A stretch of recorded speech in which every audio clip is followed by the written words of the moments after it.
Why Nations Fail, The Origins of Power, Prosperity, and Poverty by Darren Acemoglu and James A. Robinson.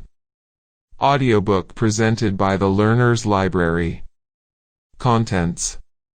Chapter 11. The Virtuous Circle.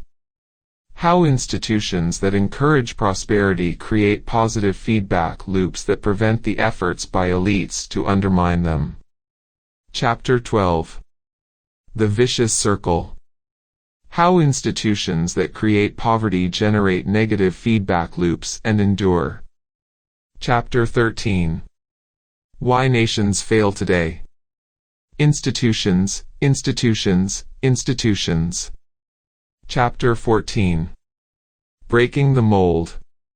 How a few countries changed their economic trajectory by changing their institutions. Chapter 15. Understanding Prosperity and Poverty. How the world could have been different and how understanding this can explain why most attempts to combat poverty have failed. Why Nations Fail. The Origins of Power, Prosperity, and Poverty. By Darren Acemoglu and James A. Robinson. 11. The Virtuous Circle. How institutions that encourage prosperity create positive feedback loops that prevent the efforts by elites to undermine them. 11. The Virtuous Circle. The Black Act. Windsor Castle, located just west of London, is one of the great royal residencies of England. In the early 18th century, the castle was surrounded by a great forest, full of deer, though little of this remains today.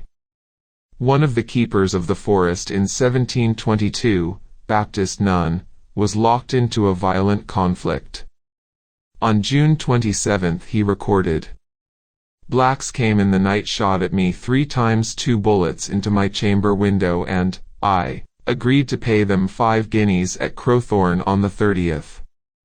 Another entry in Nunn's diary read, "A fresh surprise. One appeared disguised with a message of destruction." Who were these mysterious blacks, making threats, shooting at Nunn, and demanding money? The blacks were groups of local men who had their faces blacked, to conceal their appearance at night. They appeared widely across southern England in this period, killing and maiming deer and other animals, burning down haystacks and barns, and destroying fences and fish ponds. On the surface it was sheer lawlessness, but it wasn't. Illegal hunting, poaching, deer in lands owned by the king or other members of the aristocracy had been going on for a long time. In the 1640s, during the Civil War, the entire population of deer at Windsor Castle was killed.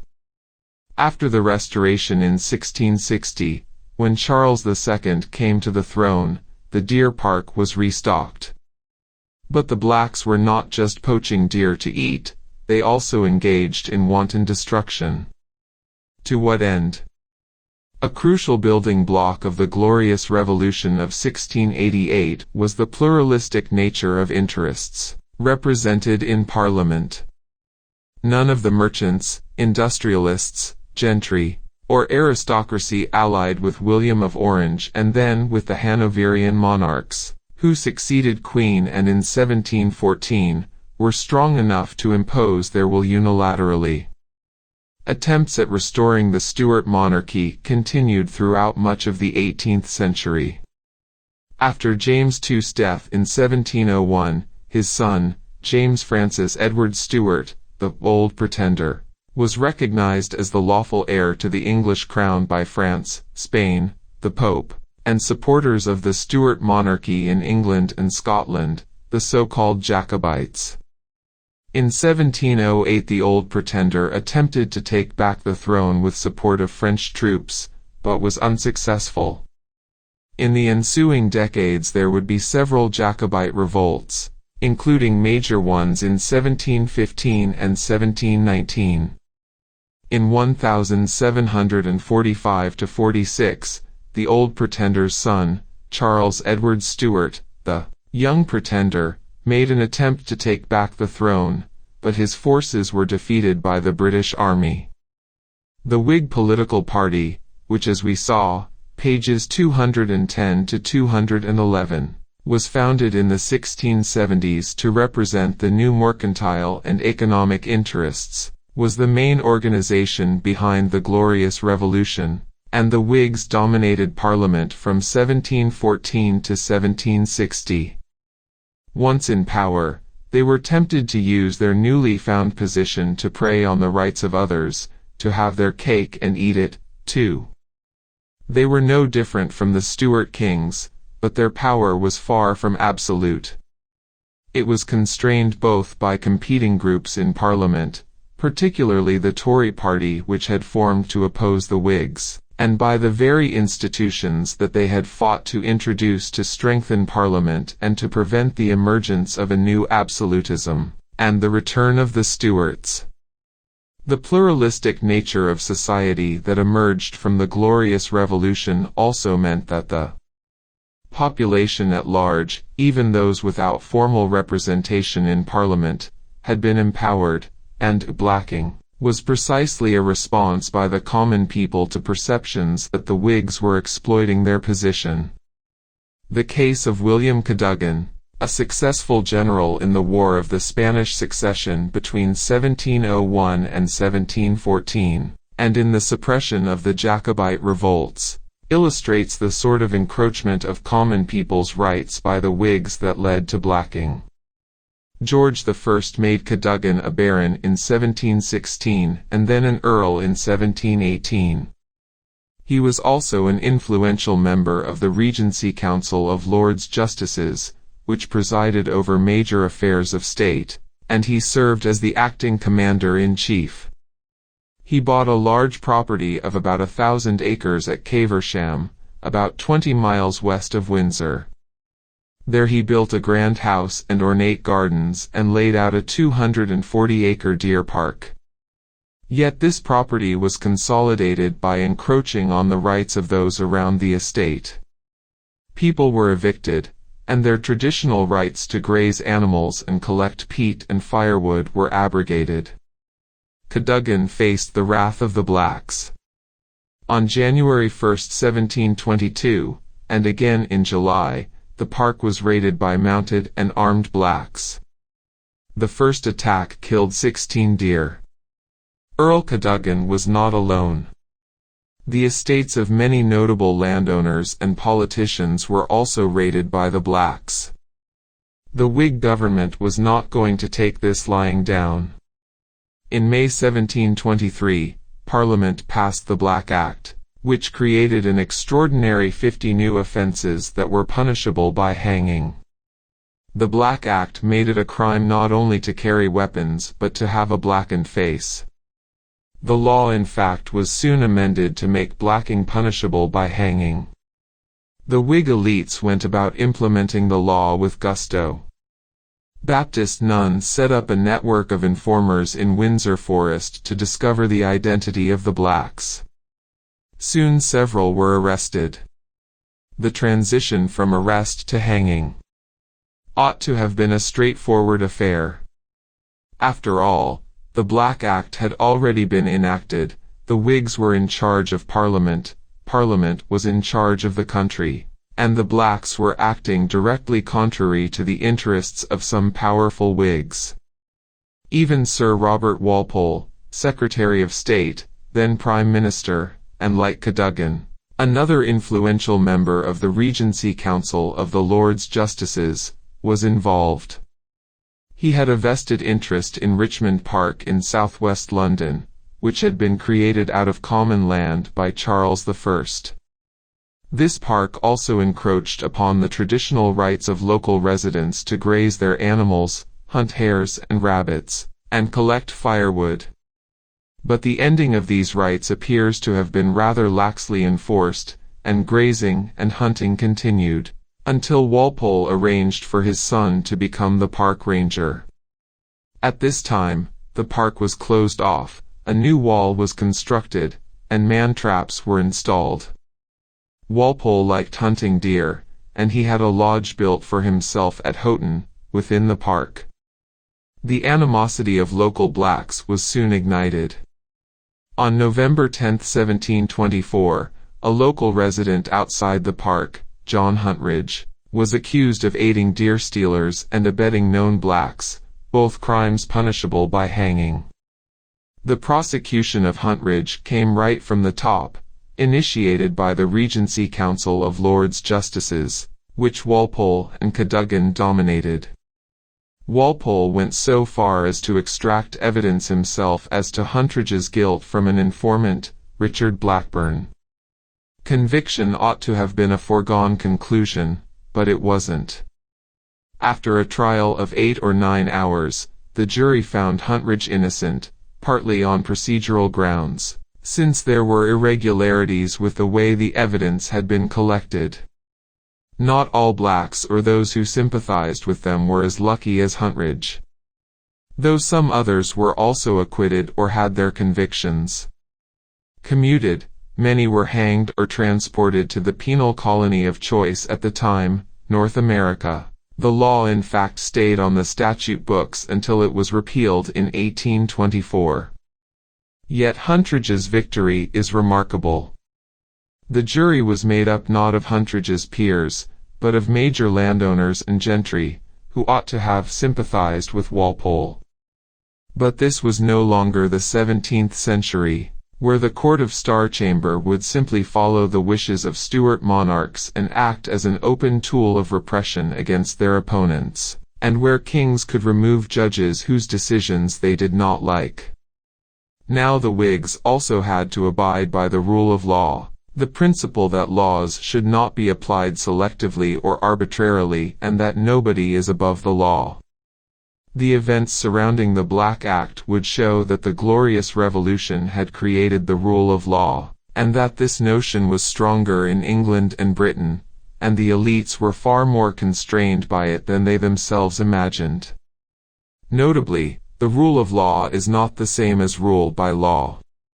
Even if the Whigs could pass a harsh, repressive law to quash obstacles from common people, they had to contend with additional constraints because of the rule of law. Their law violated the rights that the Glorious Revolution and the changes in political institutions that followed from it had already established for everybody by tearing down the divine rights of kings and the privileges of elites. The rule of law then implied that both elites and non-elites alike would resist its implementation. The rule of law is a very strange concept when you think about it in historical perspective. Why should laws be applied equally to all? If the king and the aristocracy have political power and the rest don't, it's only natural that whatever is fair game for the king and the aristocracy should be banned and punishable for the rest. Indeed, the rule of law is not imaginable under absolutist political institutions. It is a creation of pluralist political institutions and of the broad coalitions that support such pluralism. It's only when many individuals and groups have a say in decisions, and the political power to have a seat at the table, that the idea that they should all be treated fairly starts making sense. By the early 18th century, Britain was becoming sufficiently pluralistic, and the Whig elites would discover that, as enshrined in the notion of the rule of law, laws and institutions would constrain them, too. But why did the Whigs and parliamentarians abide by such restraints? Why didn't they use their control over Parliament and the state to force an uncompromising implementation of the Black Act, and overturn the courts when the decisions didn't go their way? The answer reveals much about the nature of the Glorious Revolution, why it didn't just replace an old absolutism with a new version, the link between pluralism and the rule of law, and the dynamics of virtuous circles. As we saw in Chapter 7, the Glorious Revolution was not the overthrow of one elite by another, but a revolution against absolutism by a broad coalition made up of the gentry, merchants, and manufacturers as well as groupings of Whigs and Tories. The emergence of pluralist political institutions was a consequence of this revolution. The rule of law also emerged as a byproduct of this process. With many parties at the table sharing power, it was natural to have laws and constraints apply to all of them, lest one party start amassing too much power and ultimately undermine the very foundations of pluralism. Thus the notion that there were limits and restraints on rulers, the essence of the rule of law, was part of the logic of pluralism engendered by the broad coalition that made up the opposition to Stuart absolutism.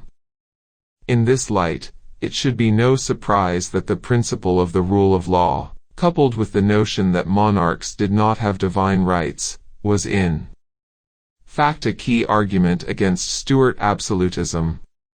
As the British historian E. P. Thompson put it, in the struggle against the Stuart monarchs, immense efforts were made to project the image of a ruling class which was itself subject to the rule of law, and whose legitimacy rested upon the equity and universality of those legal forms.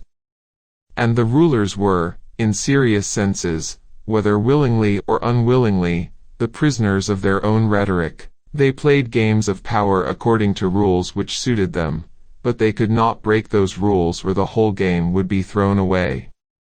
Throwing the game away would destabilize the system and open the way for absolutism by a subset of the broad coalition, or even risk the return of the Stuarts.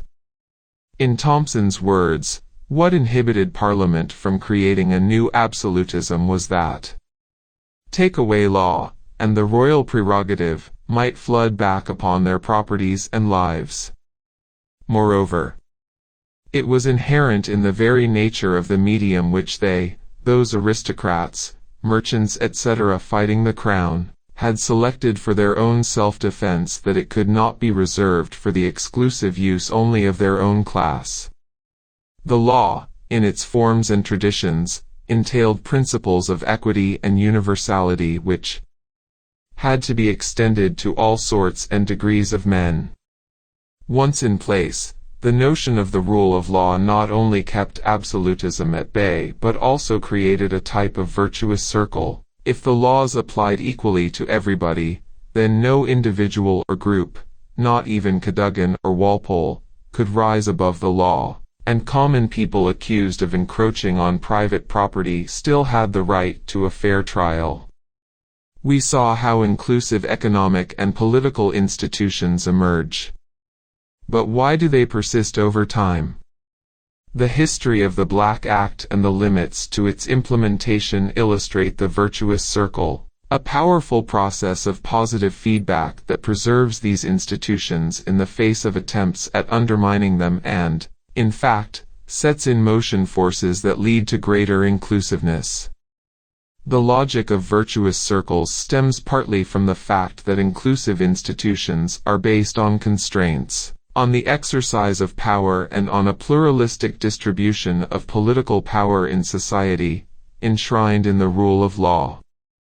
The ability of a subset to impose its will on others without any constraints, even if those others are ordinary citizens, as Huntridge was, threatens this very balance. If it were temporarily suspended in the case of the peasants protesting against elites encroaching on their communal lands, what was there to guarantee that it would not be suspended again?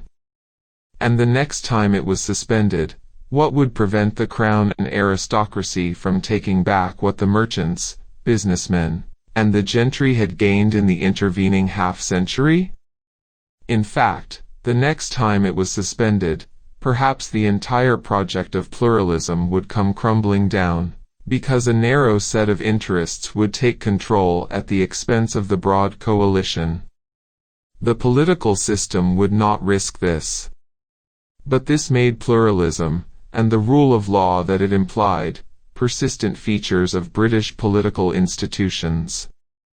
And we will see that once pluralism and the rule of law were established, there would be demand for even greater pluralism and greater participation in the political process. The virtuous circle arises not only from the inherent logic of pluralism and the rule of law, but also because inclusive political institutions tend to support inclusive economic institutions. This then leads to a more equal distribution of income, empowering a broad segment of society and making the political playing field even more level. This limits what one can achieve by usurping political power and reduces the incentives to recreate extractive political institutions. These factors were important in the emergence of truly democratic political institutions in Britain. Pluralism also creates a more open system and allows independent media to flourish, making it easier for groups that have an interest in the continuation of inclusive institutions to become aware and organize against threats to these institutions.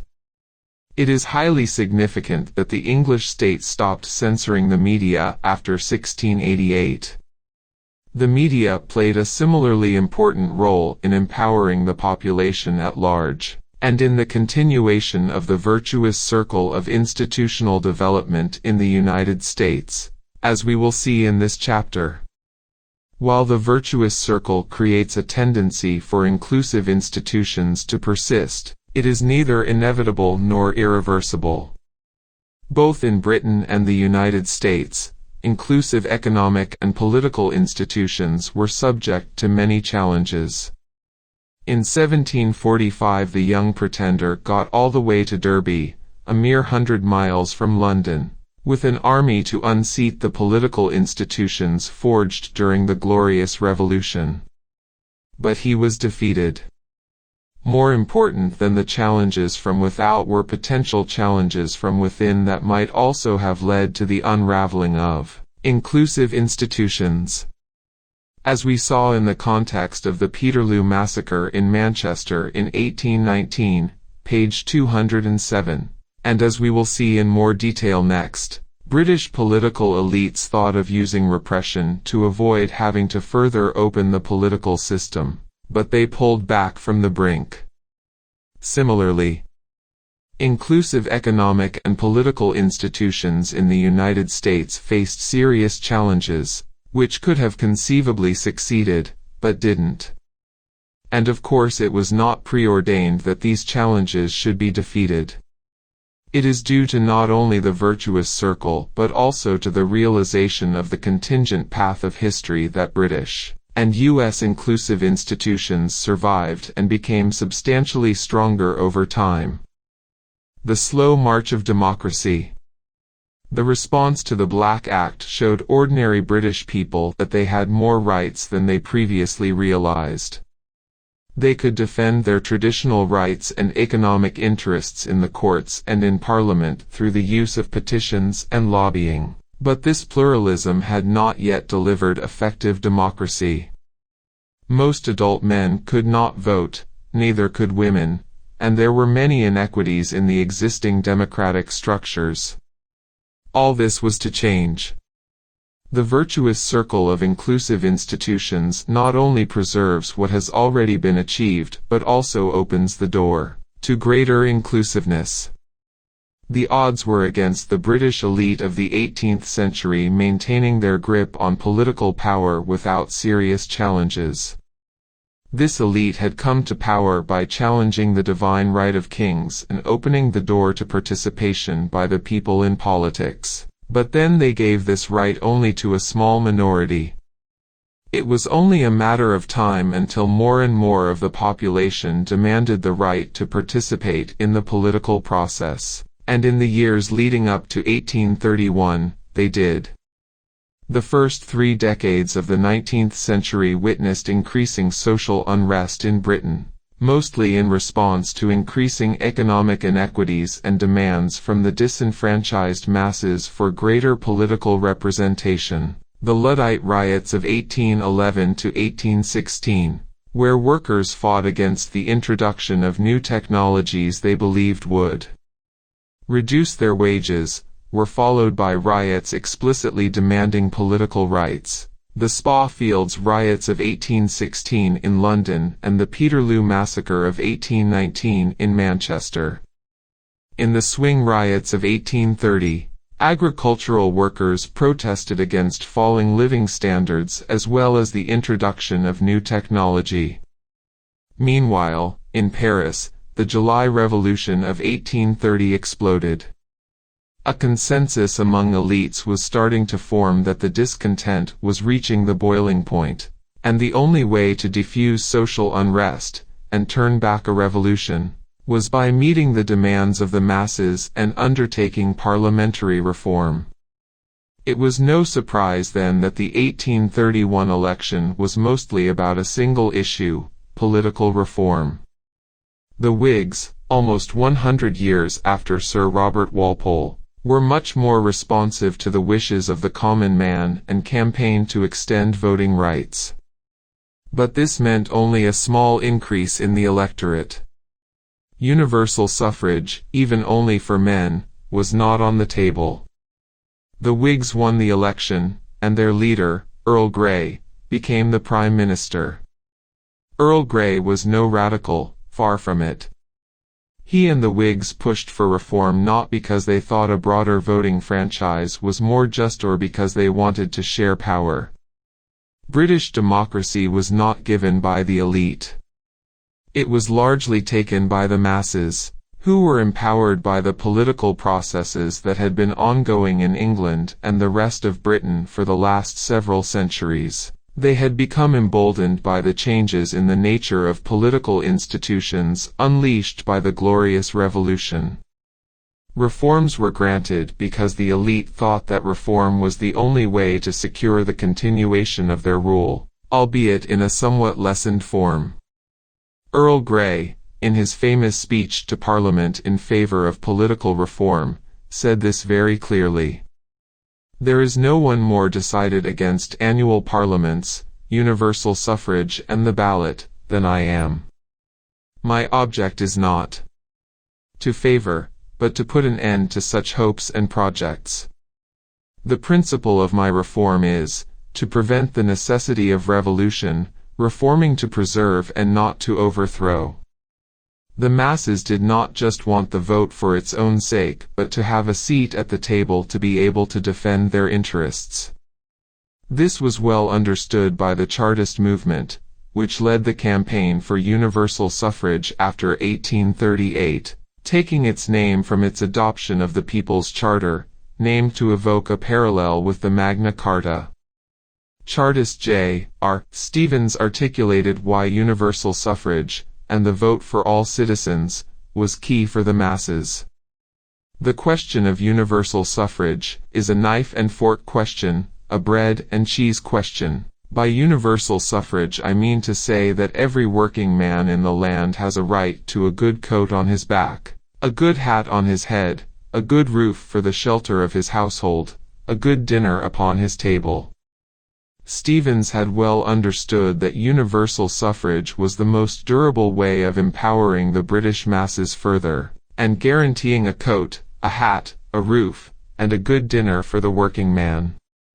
Ultimately, Earl Grey was successful both in ensuring the passage of the First Reform Act and in defusing the revolutionary tides without taking any major strides toward universal mass suffrage. The 1832 reforms were modest, only doubling the voting franchise from 8% to about 16% of the adult male population, from about 2 to 4% of all the population. They also got rid of rotten boroughs and gave independent representation to the new industrializing cities such as Manchester, Leeds, and Sheffield. But this still left many issues unresolved. Hence there were soon further demands for greater voting rights and further social unrest. In response, further reform would follow. Why did the British elites give in to the demands? Why did Earl Grey feel that partial, indeed, very partial, reform was the only way to preserve the system? Why did they have to put up with the lesser of the two evils, reform or revolution, rather than maintaining their power without any reform?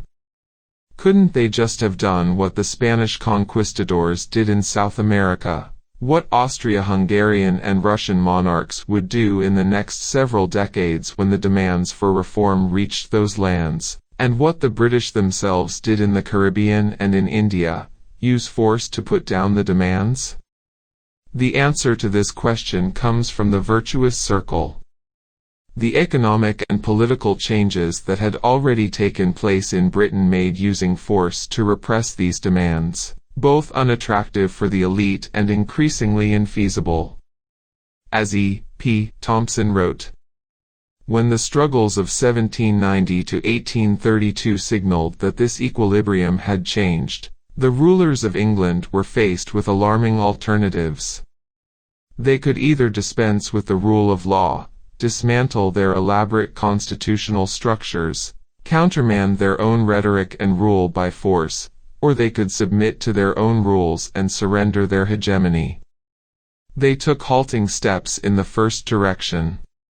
But in the end, rather than shatter their own self-image and repudiate 150 years of constitutional legality, they surrendered to the law.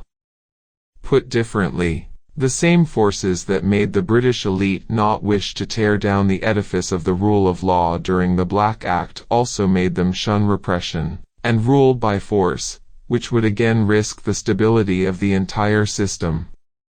If undermining the law in trying to implement the Black Act would have weakened the system that merchants, businessmen, and the gentry had built in the Glorious Revolution, setting up a repressive dictatorship in 1832 would have entirely undermined it.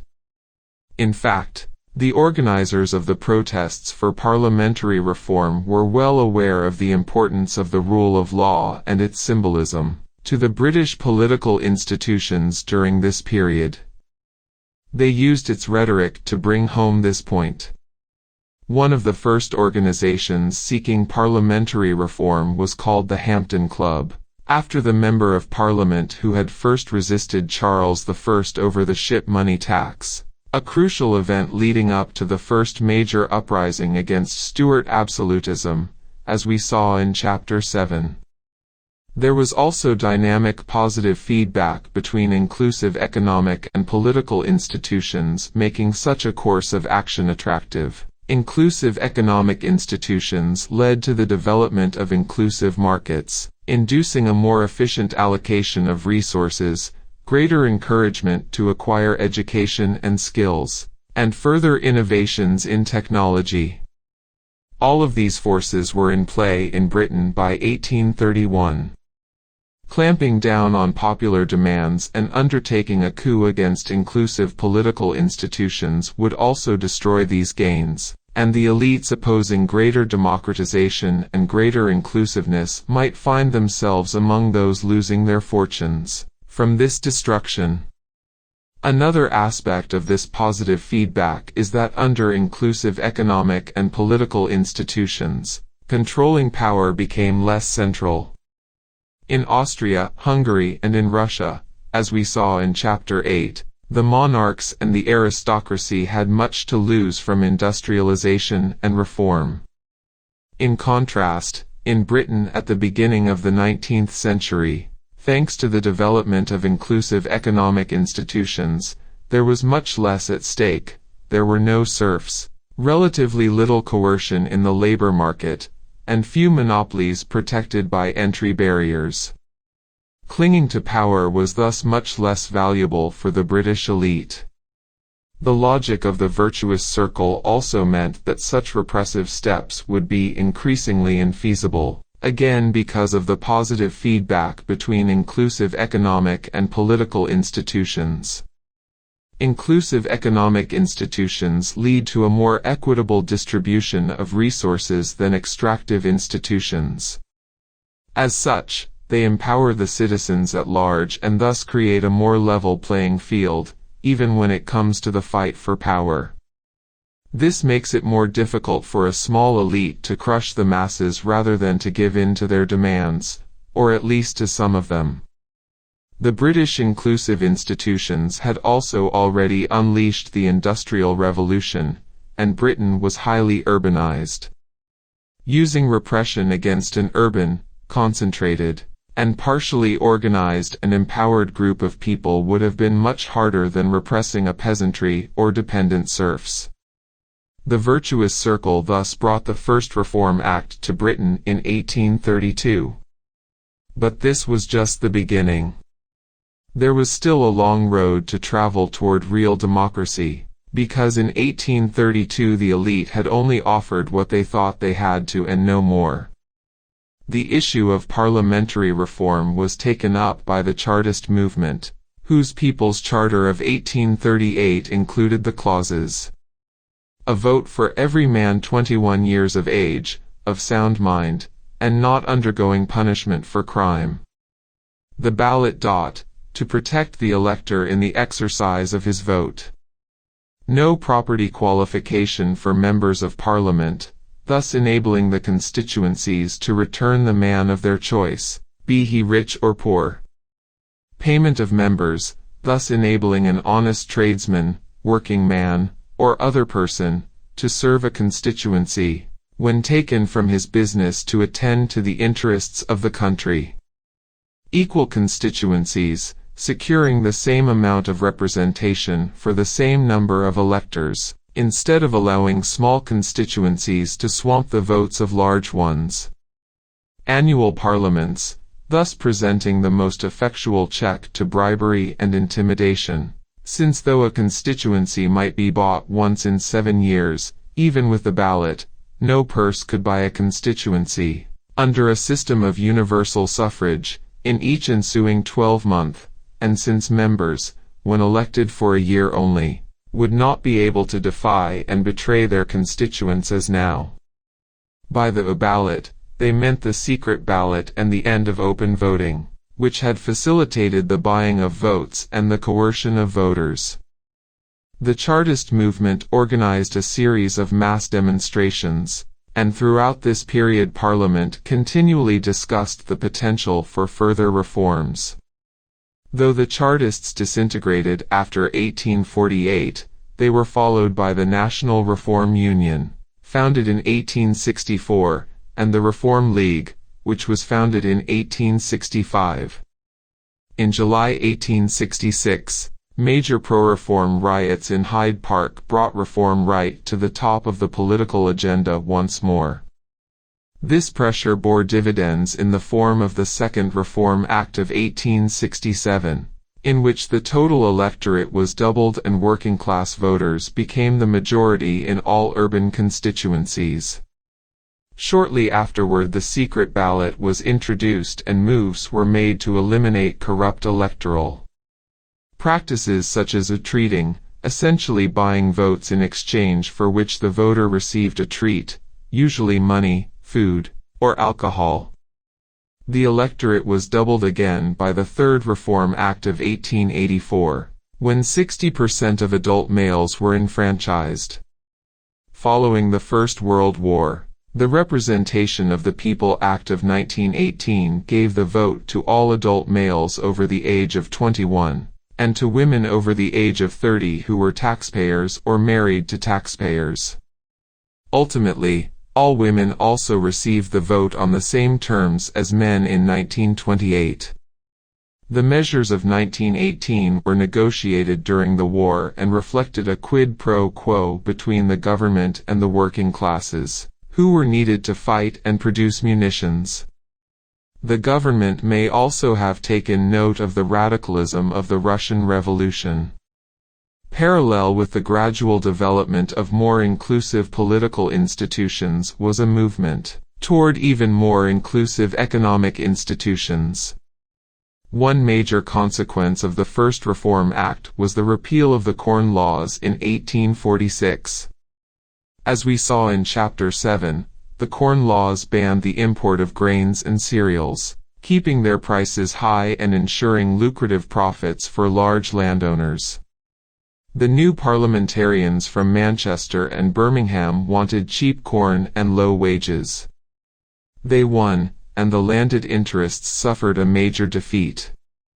The changes in the electorate and other dimensions of political institutions taking place during the course of the 19th century were followed by further reforms.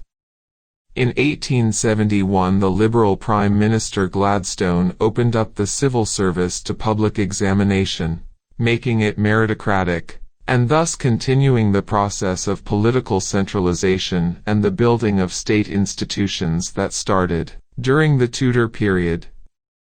Liberal and Tory governments during this period introduced a considerable amount of labor market legislation. For example, the Masters and Servants Acts, which allowed employers to use the law to reduce the mobility of their workers, was repealed, changing the nature of labor relations in favor of workers. During 1906 to 1914, the Liberal Party, under the leadership of H. Asquith and David Lloyd George, began to use the state to provide far more public services, including health and unemployment insurance, government-financed pensions, minimum wages, and a commitment to redistributive taxation.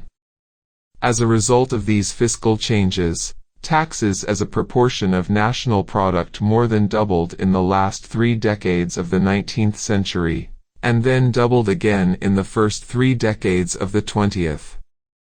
The tax system also became more progressive, so that wealthier people bore a heavier burden.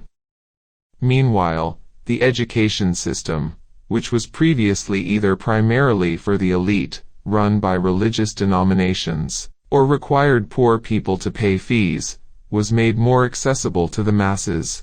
The Education Act of 1870 committed the government to the systematic provision of universal education for the first time.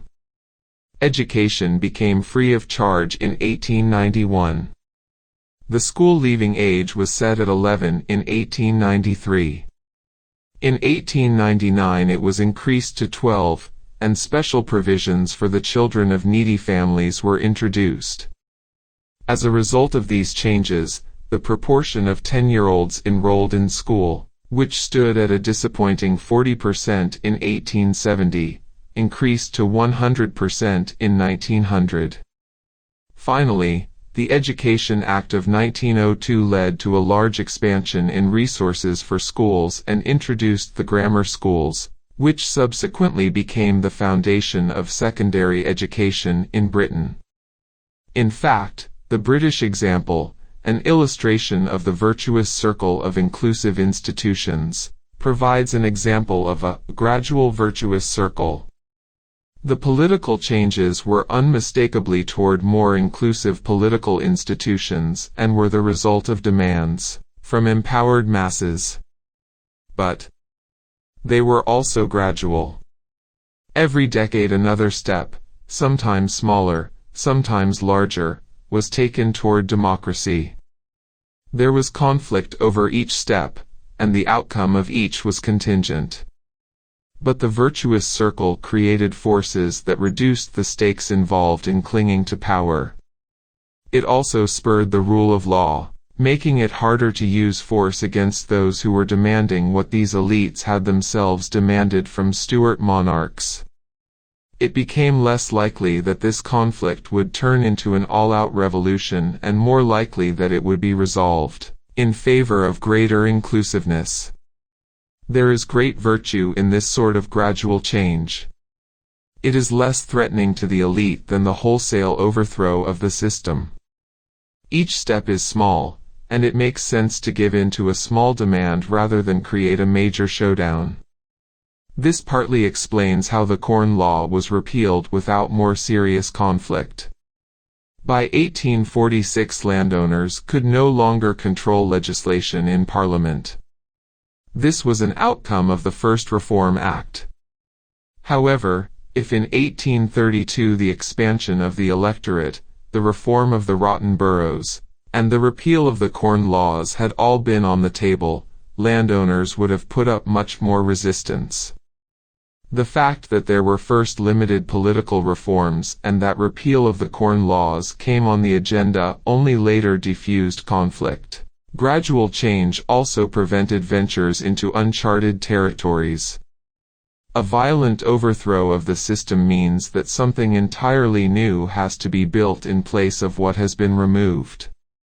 This was the case with the French Revolution, when the first experiment with democracy led to the Terror, and then back to a monarchy twice before finally leading to the French Third Republic in 1870. It was the case in the Russian Revolution, where the desires of many for a more equal system than that of the Russian Empire led to a one-party dictatorship that was much more violent, bloody, and vicious than what it had replaced.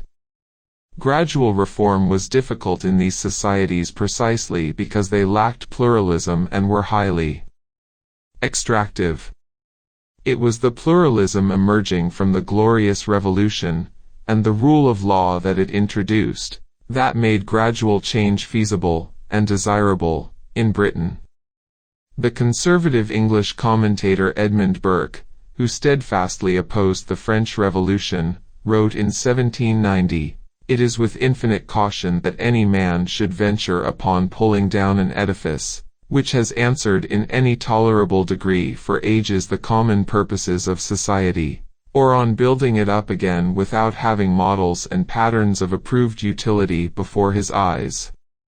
Burke was wrong on the big picture. The French Revolution had replaced a rotten edifice and opened the way for inclusive institutions not only in France, but throughout much of Western Europe. But Burke's caution was not entirely off the mark. The gradual process of British political reform, which had started in 1688 and would pick up pace 3 decades after Burke's death, would be more effective because its gradual nature made it more powerful, harder to resist, and ultimately more durable. Busting trusts. Inclusive institutions in the United States had their roots in the struggles in Virginia, Maryland, and the Carolinas during the colonial period, pages 19-28. These institutions were reinforced by the Constitution of the United States, with its system of constraints and its separation of powers. But the Constitution did not mark the end of the development of inclusive institutions. Just as in Britain, these were strengthened by a process of positive feedback, based on the virtuous circle. By the middle of the 19th century, all white males, though not women or blacks, could vote in the United States. Economic institutions became more inclusive, for example, with the passage of the Homestead Act in 1862, page 37, which made frontier land available to potential settlers rather than allocating these lands to political elites. But just as in Britain, challenges to inclusive institutions were never entirely absent. The end of the U.S. Civil War initiated a rapid spurt of economic growth in the North. As railways, industry, and commerce expanded, a few people made vast fortunes. Emboldened by their economic success, these men and their companies became increasingly unscrupulous. They were called the robber barons because of their hard-nosed business practices aimed at consolidating monopolies and preventing any potential competitor from entering the market or doing business on an equal footing. One of the most notorious of these was Cornelius Vanderbilt, who famously remarked, "What do I care about the law? Hain't I got the power?" Another was John D. Rockefeller, who started the Standard Oil Company in 1870. He quickly eliminated rivals in Cleveland and attempted to monopolize the transportation and retailing of oil and oil products. By 1882 he had created a massive monopoly, in the language of the day, a trust. By 1890 Standard Oil controlled 88% of the refined oil flows in the United States, and Rockefeller became the world's first billionaire in 1916.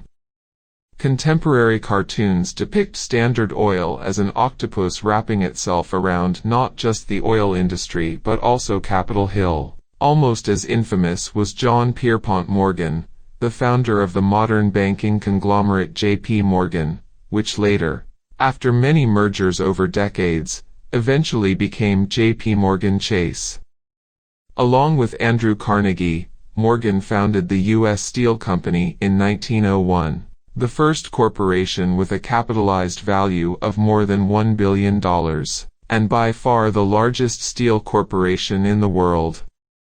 In the 1890s, large trusts began to emerge in nearly every sector of the economy, and many of them controlled more than 70% of the market in their sector. These included several household names, such as DuPont, Eastman Kodak, and International Harvester. Historically, the United States, at least the northern and midwestern United States, had relatively competitive markets and had been more egalitarian than other parts of the country, particularly the South. But during this period, competition gave way to monopoly, and wealth inequality rapidly increased. The pluralistic U.S. political system already empowered a broad segment of society that could stand up against such encroachments. Those who were the victims of the monopolistic practices of the robber barons, or who objected to their unscrupulous domination of their industries, began to organize against them. They formed the populist and then subsequently the progressive movements. The populist movement emerged out of a long-running agrarian crisis, which afflicted the Midwest from the late 1860s onward. The National Grange of the Order of Patrons of Husbandry, known as the Grangers, was founded in 1867 and began to mobilize farmers against unfair and discriminatory business practices. In 1873 and 1874, the Grangers won control of 11 Midwestern state legislatures, and rural discontent culminated in the formation of the People's Party in 1892. Which got 8.5% of the popular vote in the 1892 presidential election. In the next two elections, the populists fell in behind the two unsuccessful Democratic campaigns by William Jennings Bryan, who made many of their issues his own. Grassroots opposition to the spread of the trusts had now organized to try to counteract the influence that Rockefeller and other robber barons were exerting over national politics. These political movements slowly began to have an impact on political attitudes and then on legislation, particularly concerning the role of the state in the regulation of monopoly. The first important piece of legislation was the Interstate Commerce Act of 1887. Which created the Interstate Commerce Commission and initiated the development of the federal regulation of industry. This was quickly followed by the Sherman Antitrust Act of 1890. The Sherman Act, which is still a major part of U.S. antitrust regulation, would become the basis for a tax on the robber barons' trusts. Major action against the trusts came after the election of presidents committed to reform and to limiting the power of the robber barons: Theodore Roosevelt, 1901 to 1909, William Taft, 1909 to 1913, and Woodrow Wilson, 1913 to 1921. A key political force behind antitrust and the move to impose federal regulation of industry was again the farm vote. Early attempts by individual states in the 1870s to regulate railroads came from farmers' organizations. Indeed, nearly all the 59 petitions that concerned trusts sent to Congress prior to the enactment of the Sherman Act came from farming states and emanated from organizations such as the Farmers Union, Farmers Alliance, Farmers Mutual Benefit Association, and Patrons of Animal Husbandry. Farmers found a collective interest in opposing the monopolistic practices of industry. From the ashes of the populists, who seriously declined after throwing their weight behind the Democrats, came the progressives, a heterogeneous reform movement concerned with many of the same issues. The progressive movement initially gelled around the figure of Teddy Roosevelt, who was William McKinley's vice president and who assumed the presidency following McKinley's assassination in 1901. Prior to his rise to national office, Roosevelt had been an uncompromising governor of New York and had worked hard to eliminate political corruption and machine politics. In his first address to Congress, Roosevelt turned his attention to the trusts. He argued that the prosperity of the United States was based on market economy and the ingenuity of businessmen, but at the same time, there are real and grave evils, and a widespread conviction in the minds of the American people that the great corporations known as trusts are uncertain of their features, and tendencies hurtful to the general welfare. This springs from no spirit of envy or uncharitableness, nor lack of pride in the great industrial achievements that have placed this country at the head of the nations struggling for commercial supremacy. It does not rest upon a lack of intelligent appreciation of the necessity of meeting changing and changed conditions of trade with new methods, nor upon ignorance of the fact that combination of capital in the effort to accomplish great things is necessary, when the world's progress demands that great things be done. It is based upon sincere conviction that combination and concentration should be, not prohibited, but supervised and within reasonable limits controlled, and in my judgment this conviction is right. He continued, it should be as much the aim of those who seek for social betterment to rid the business world of crimes of cunning as to rid the entire body politic of crimes of violence. His conclusion was that, in the interest of the whole people, the nation should, without interfering with the power of the states in the matter itself, also assume power of supervision and regulation over all corporations doing an interstate business. This is especially true where the corporation derives a portion of its wealth from the existence of some monopolistic element or tendency in its business. Roosevelt proposed that Congress establish a federal agency with power to investigate the affairs of the great corporations and that, if necessary, a constitutional amendment could be used to create such an agency. By 1902 Roosevelt had used the Sherman Act to break up the Northern Securities Company, affecting the interests of J.P. Morgan, and subsequent suits had been brought against DuPont, the American Tobacco Company, and the Standard Oil Company.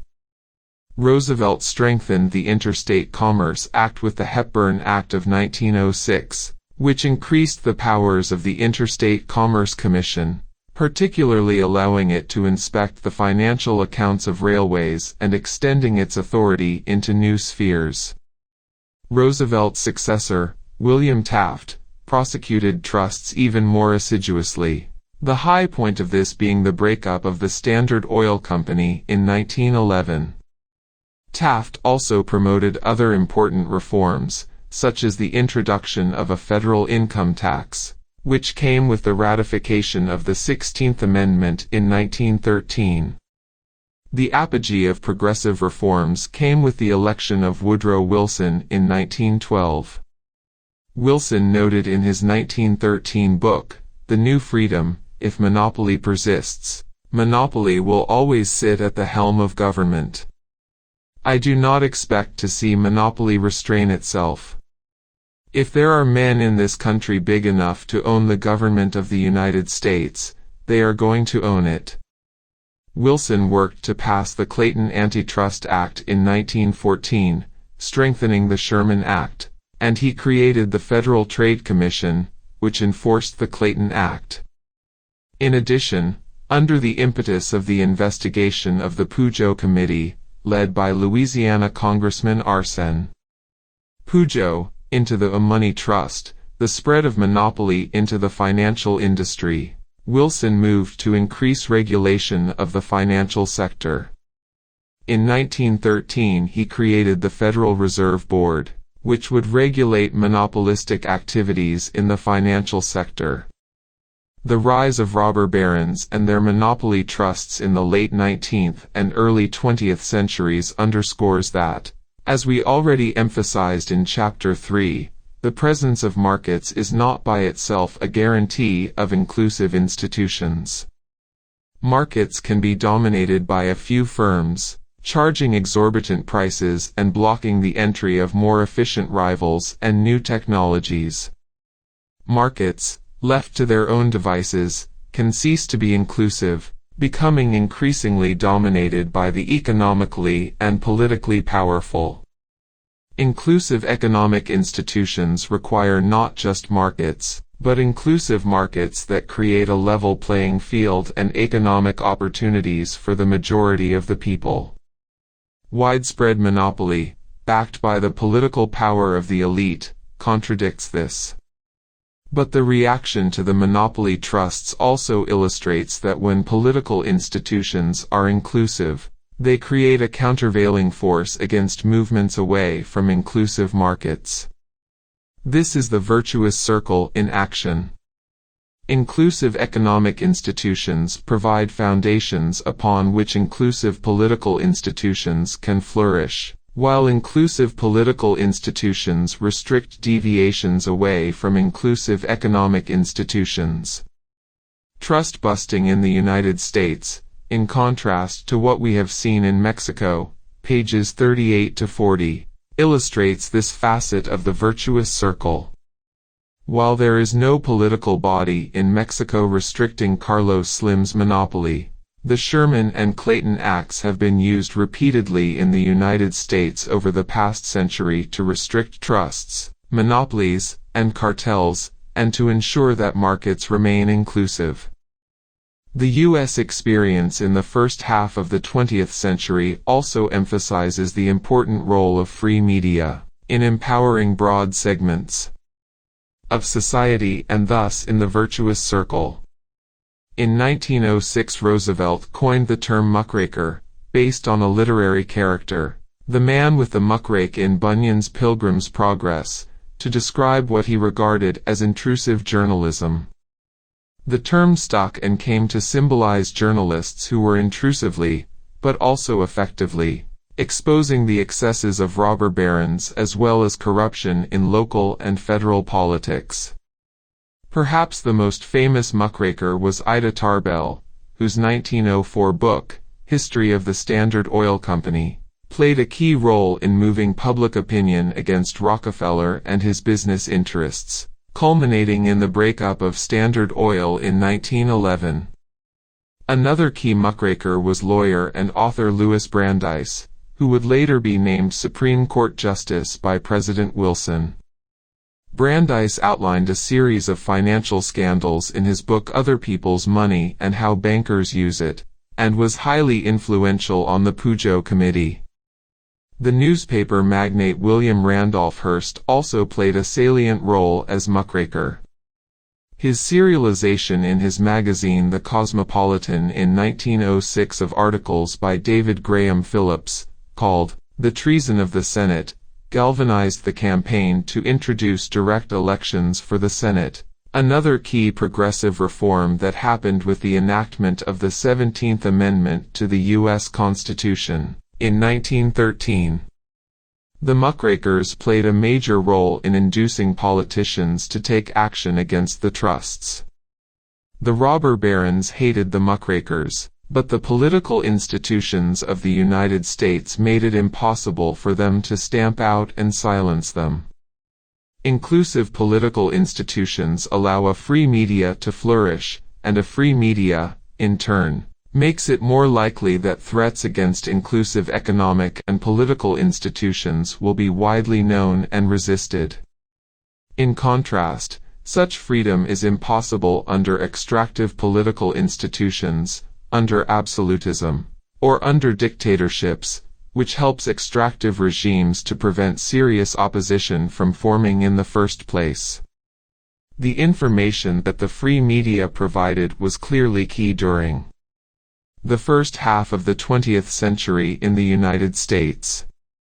Without this information, the U.S. public would not have known the true extent of the power and abuses of the robber barons, and would not have mobilized against their trusts. Packing the court.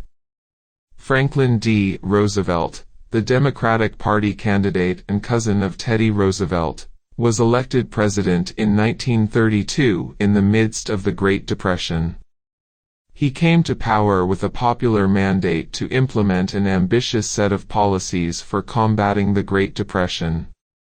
At the time of his inauguration in early 1933, 1/4 of the labor force was unemployed, with many thrown into poverty. Industrial production had fallen by over half since the Depression hit in 1929, and investment had collapsed. The policies Roosevelt proposed to counteract this situation were collectively known as the New Deal. Roosevelt had won a solid victory, with 57% of the popular vote, and the Democratic Party had majorities in both the Congress and Senate, enough to pass New Deal legislation.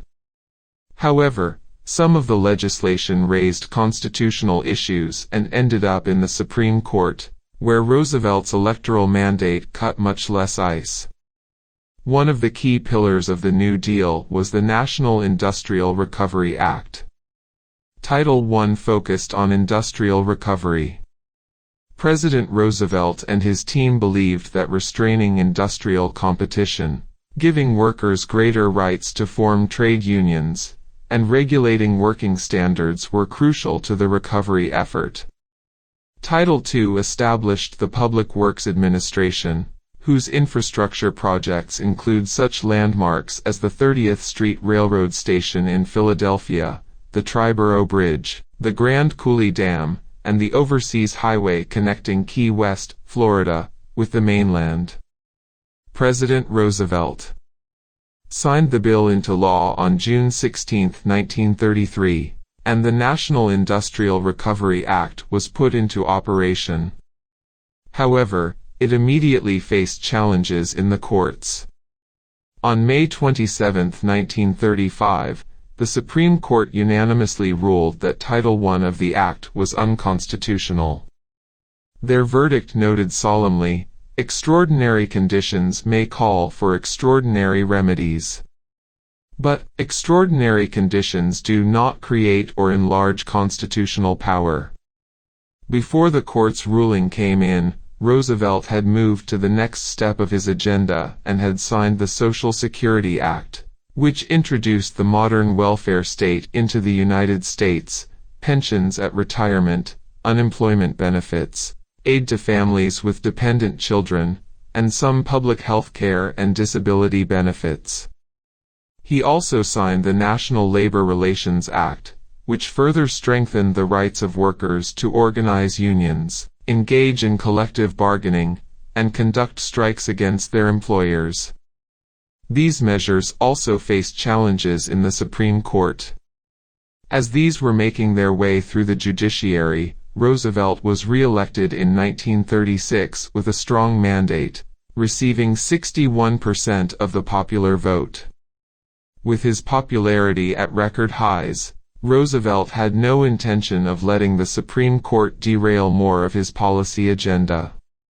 He laid out his plans in one of his regular fireside chats, which was broadcast live on the radio on March 9, 1937.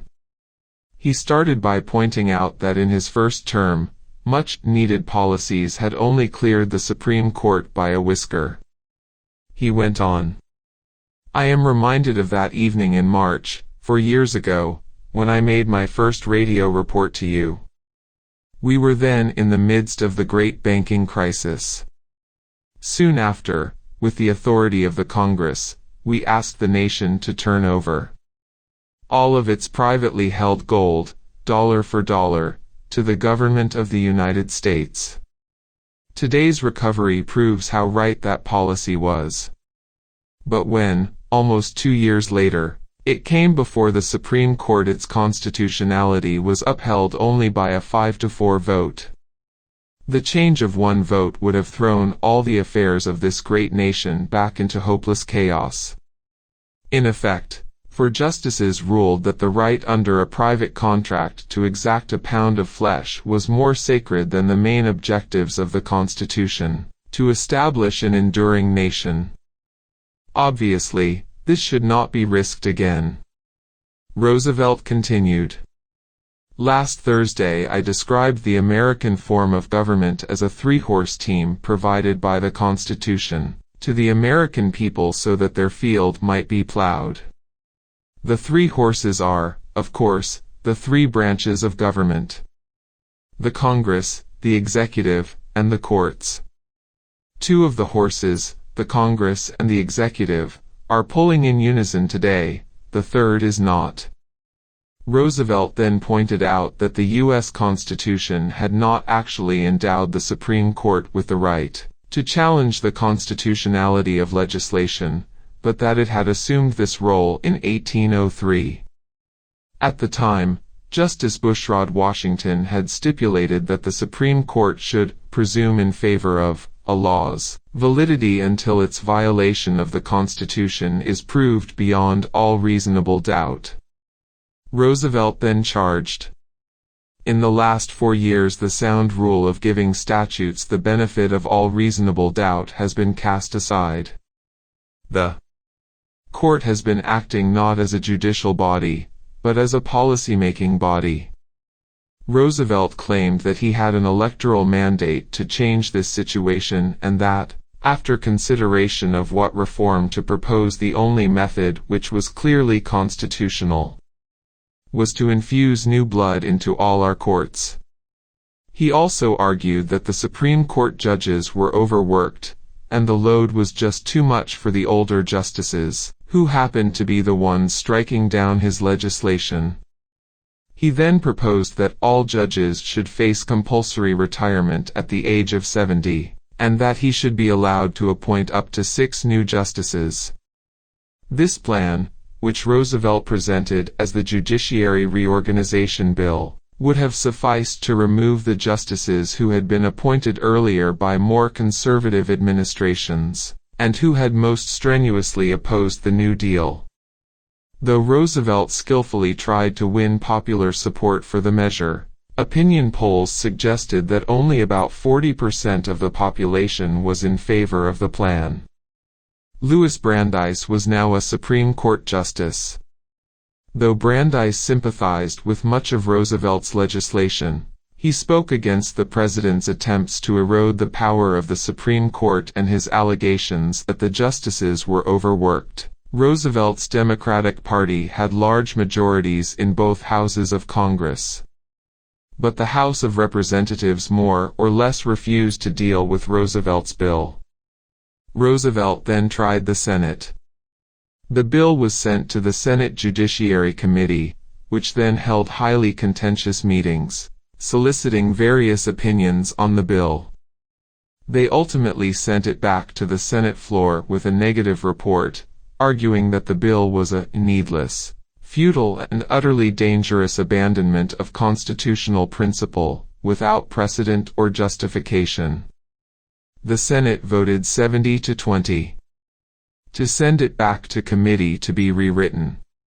All the court-packing elements were stripped away. Roosevelt would be unable to remove the constraints placed on his power by the Supreme Court. Even though Roosevelt's powers remained constrained, there were compromises, and the Social Security and the National Labor Relations Acts were both ruled constitutional by the court. More important than the fate of these two acts was the general lesson from this episode.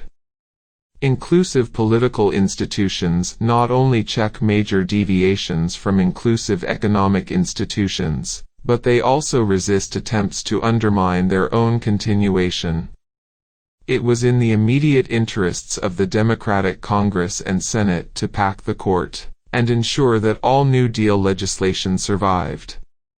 But in the same way that British political elites in the early 18th century understood that suspending the rule of law would endanger the gains they had wrested from the monarchy, congressmen and senators understood that if the president could undermine the independence of the judiciary, then this would undermine the balance of power in the system that protected them from the president and ensured the continuity of pluralistic political institutions. Perhaps Roosevelt would have decided next that obtaining legislative majorities took too much compromise and time, and that he would instead rule by decree, totally undermining pluralism and the U.S. political system. Congress certainly would not have approved this, but then Roosevelt could have appealed to the nation, asserting that Congress was impeding the necessary measures to fight the Depression. He could have used the police to close Congress. Sound far-fetched? This is exactly what happened in Peru and Venezuela in the 1990s. Presidents Fujimori and Chavez appealed to their popular mandate to close uncooperative Congresses, and subsequently rewrote their constitutions to massively strengthen the powers of the president. The fear of this slippery slope by those sharing power under pluralistic political institutions is exactly what stopped Walpole from fixing British courts in the 1720s, and it is what stopped the U.S. Congress from backing Roosevelt's court-packing plan. Roosevelt had encountered the power of virtuous circles. But this logic does not always play out, particularly in societies that may have some inclusive features but that are broadly extractive. We have already seen these dynamics in Rome and Venice. Another illustration comes from comparing Roosevelt's failed attempt to pack the court with similar efforts in Argentina, where crucially the same struggles took place in the context of predominantly extractive economic and political institutions. The 1853 Constitution of Argentina created a Supreme Court with duties similar to those of the U.S. Supreme Court. An 1887 decision allowed the Argentine court to assume the same role as that of the U.S. Supreme Court, in deciding whether specific laws were constitutional. In theory, the Supreme Court could have developed as one of the important elements of inclusive political institutions in Argentina, but the rest of the political and economic system remained highly extractive, and there was neither empowerment of broad segments of society nor pluralism in Argentina. As in the United States, the constitutional role of the Supreme Court would also be challenged in Argentina. In 1946, Juan Domingo Perón was democratically elected president of Argentina. Perón was a former colonel and had first come to national prominence after a military coup in 1943. Which had appointed him Minister of Labor. In this post, he built a political coalition with trade unions and the labor movement, which would be crucial for his presidential bid. Shortly after Perón's victory, his supporters in the Chamber of Deputies proposed the impeachment of 4 of the 5 members of the court. The charges leveled against the court were several. One involved unconstitutionally accepting the legality of 2 military regimes in 1930 and 1943, rather ironic, since Perón had played a key role in the latter coup. The other focused on legislation that the court had struck down, just as its U.S. counterpart had done. In particular, just prior to Perón's election as president, the court had issued a decision ruling that Perón's new National Labor Relations Board was unconstitutional. Just as Roosevelt heavily criticized the Supreme Court in his 1936 re-election campaign, Perón did the same in his 1946 campaign. 9 months after initiating the impeachment process, the Chamber of Deputies impeached 3 of the judges, the 4th having already resigned. The Senate approved the motion. Perón then appointed 4 new justices. The undermining of the court clearly had the effect of freeing Perón from political constraints. He could now exercise unchecked power, in much the same way the military regimes in Argentina did before and after his presidency.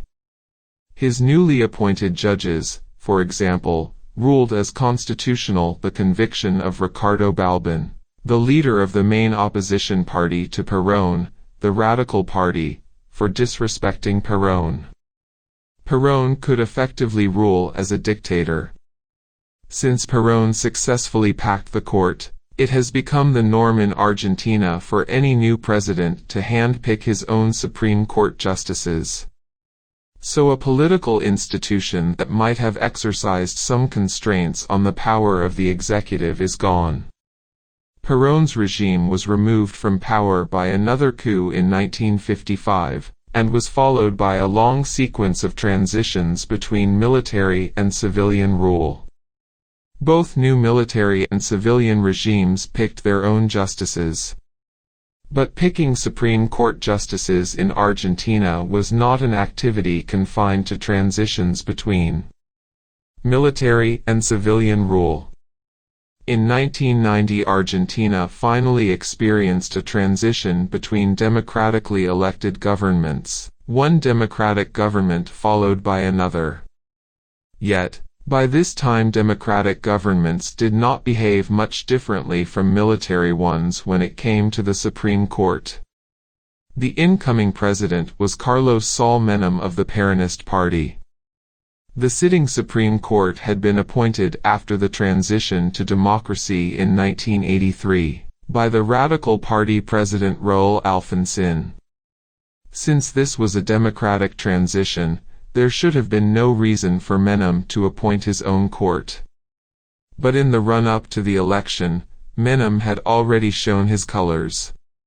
He continually, though not successfully, tried to encourage, or even intimidate, members of the court to resign. He famously offered Justice Carlos Fate an ambassadorship.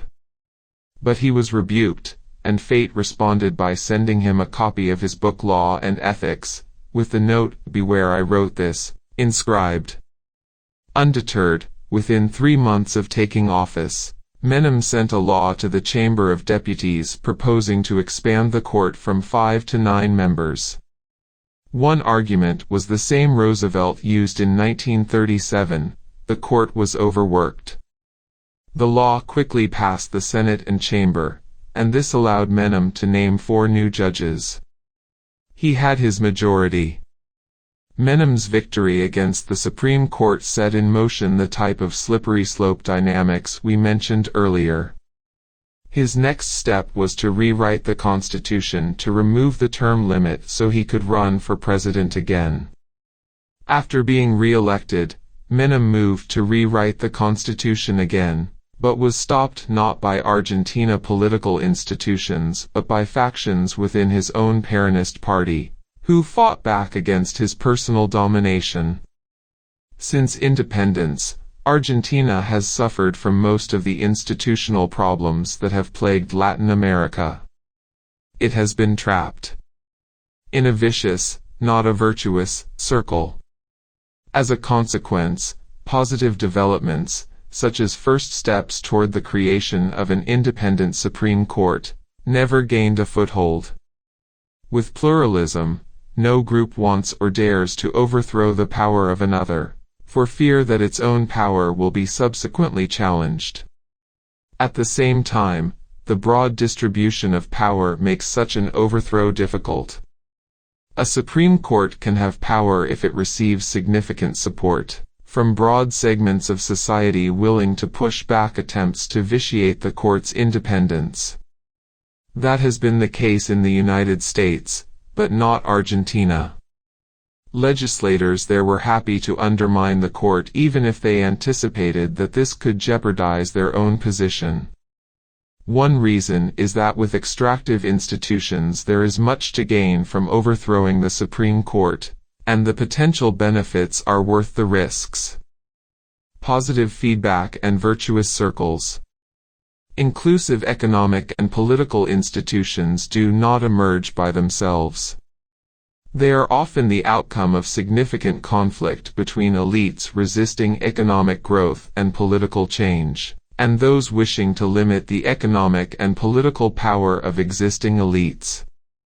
Inclusive institutions emerge during critical junctures, such as during the Glorious Revolution in England or the foundation of the Jamestown colony in North America, when a series of factors weaken the hold of the elites in power, make their opponents stronger, and create incentives for the formation of a pluralistic society.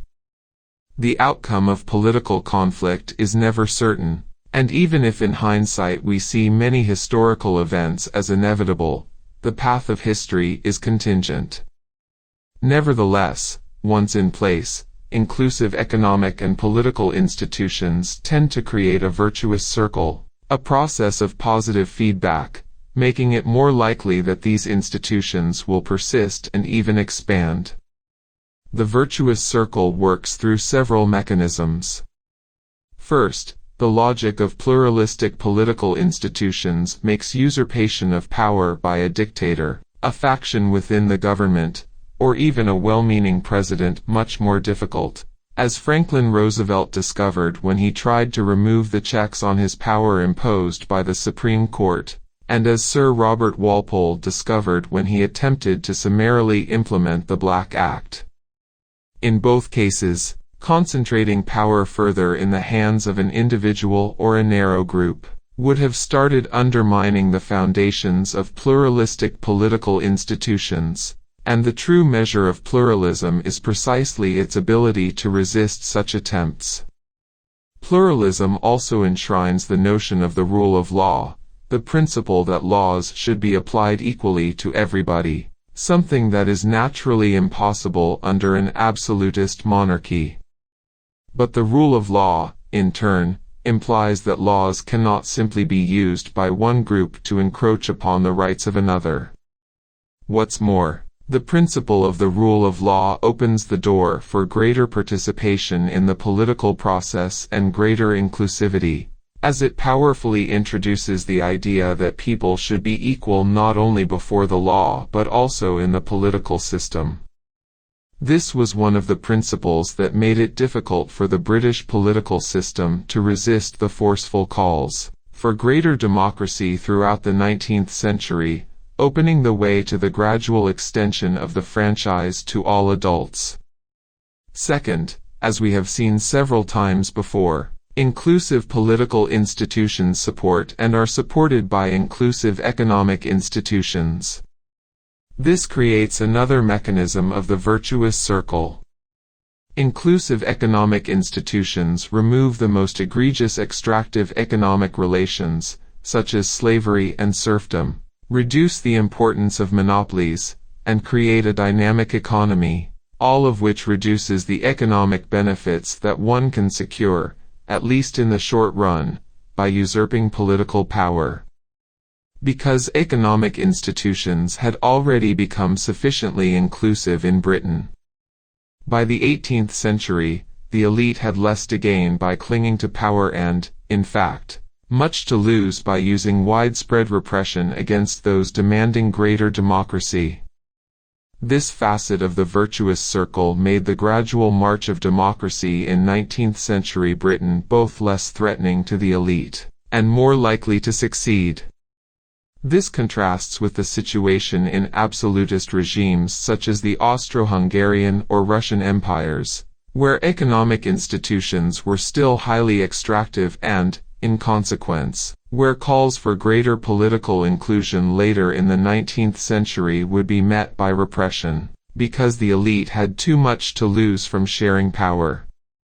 Finally, inclusive political institutions allow a free media to flourish. And a free media often provides information about and mobilizes opposition to threats against inclusive institutions, as it did during the last quarter of the 19th century and first quarter of the 20th century, when the increasing economic domination of the robber barons was threatening the essence of inclusive economic institutions in the United States. Though the outcome of the ever-present conflicts continues to be contingent, through these mechanisms the virtuous circle creates a powerful tendency for inclusive institutions to persist, to resist challenges, and to expand as they did in both Britain and the United States.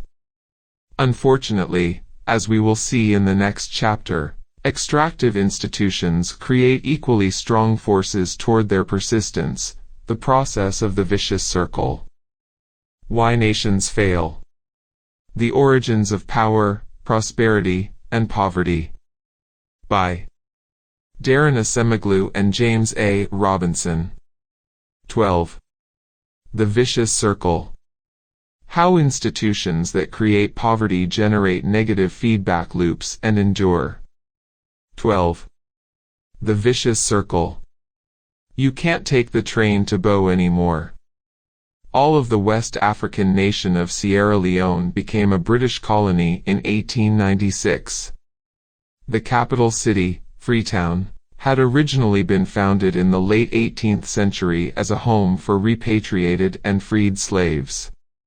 But when Freetown became a British colony, the interior of Sierra Leone was still made up of many small African kingdoms. Gradually, in the second half of the 19th century, the British extended their rule into the interior through a long series of treaties with African rulers. On August 31, 1896, the British government declared the colony a protectorate on the basis of these treaties. The British identified important rulers and gave them a new title, Paramount Chief. In eastern Sierra Leone, for example, in the modern diamond mining district of Kono, they encountered Suluku, a powerful warrior king. King Suluku was made Paramount Chief Suluku, and the chieftaincy of Sandor was created as an administrative unit in the protectorate. Though kings such as Suluku had signed treaties with a British administrator, they had not understood that these treaties would be interpreted as carte blanche to set up a colony.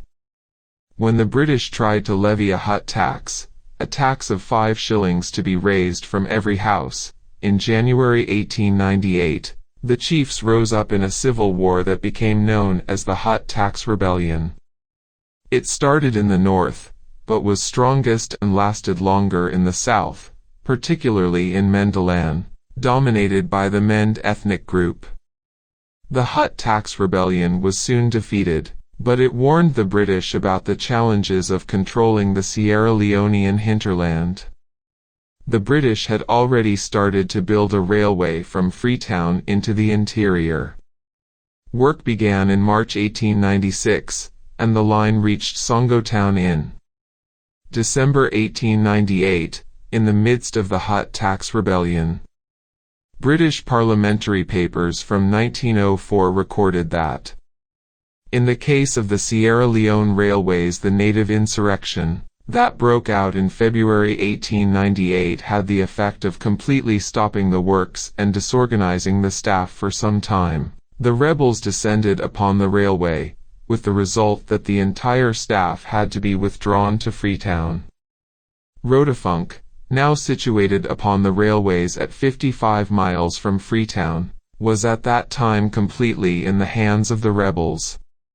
In fact, Rotafunk was not on the planned railway line in 1894. The route was changed after the start of the rebellion, so that instead of going to the northeast, it went south, via Rotafunk and on to Bo, into Mendalan. The British wanted quick access to Mendalan, the heart of the rebellion, and to other potentially disruptive parts of the hinterland if other rebellions were to flare up. When Sierra Leone became independent in 1961, the British handed power to Sir Milton Margai and his Sierra Leone People's Party, SLPP, which attracted support primarily in the south, particularly Mendalan, and the east. Sir Milton was followed as Prime Minister by his brother, Sir Albert Margai, in 1964. In 1967 the SLPP narrowly lost a hotly contested election to the opposition, the All People's Congress Party, APC, led by Siaka Stevens. Stevens was a Limba, from the north, and the APC got most of their support from northern ethnic groups, the Limba, the Temne, and the Loko.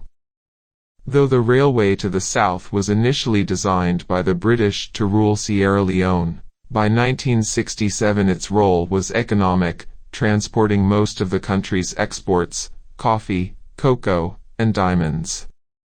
The farmers who grew coffee and cocoa were Mende, and the railway was Mendalan's window to the world. Mendalan had voted hugely for Albert Margai in the 1967 election.